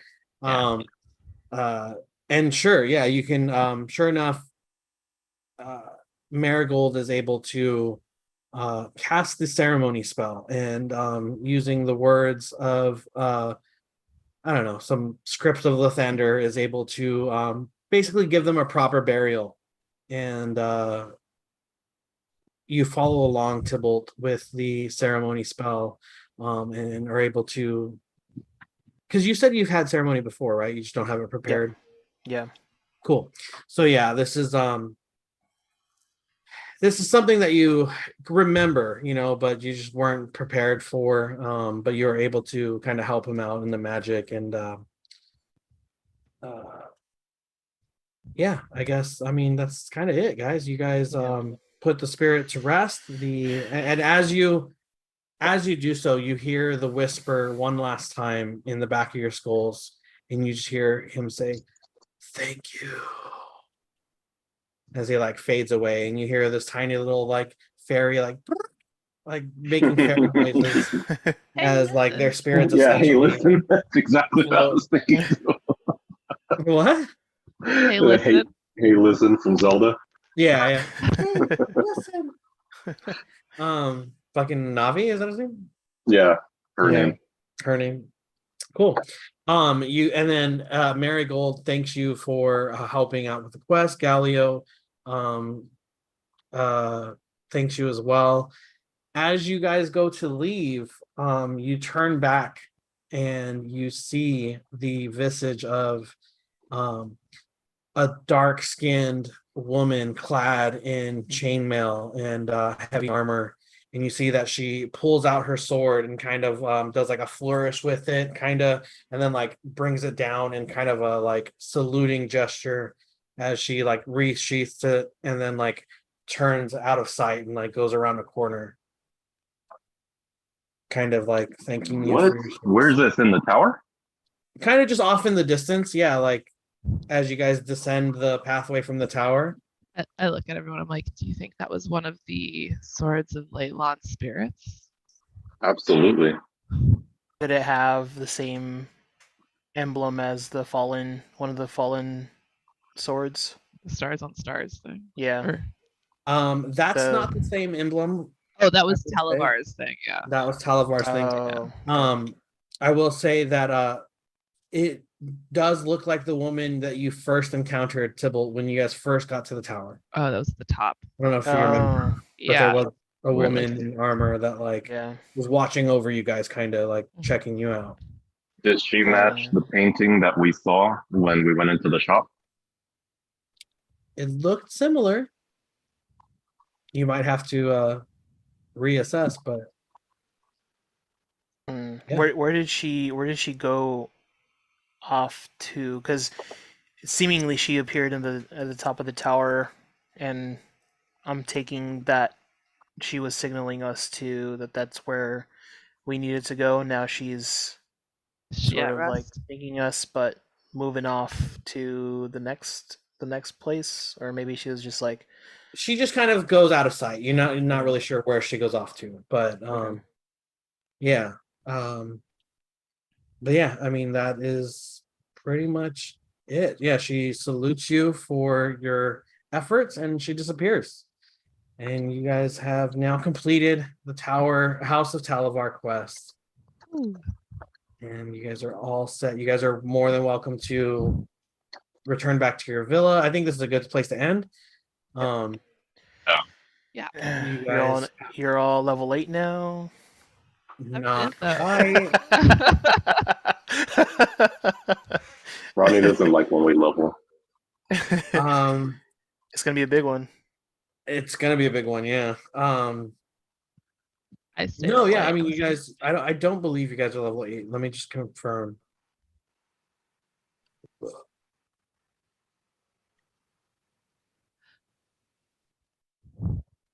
Request.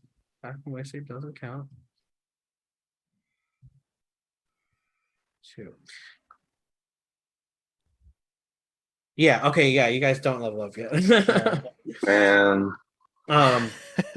But yeah, you guys have now finished the House of Thalivar, and the soldiers will be able to continue their reconstruction efforts on it.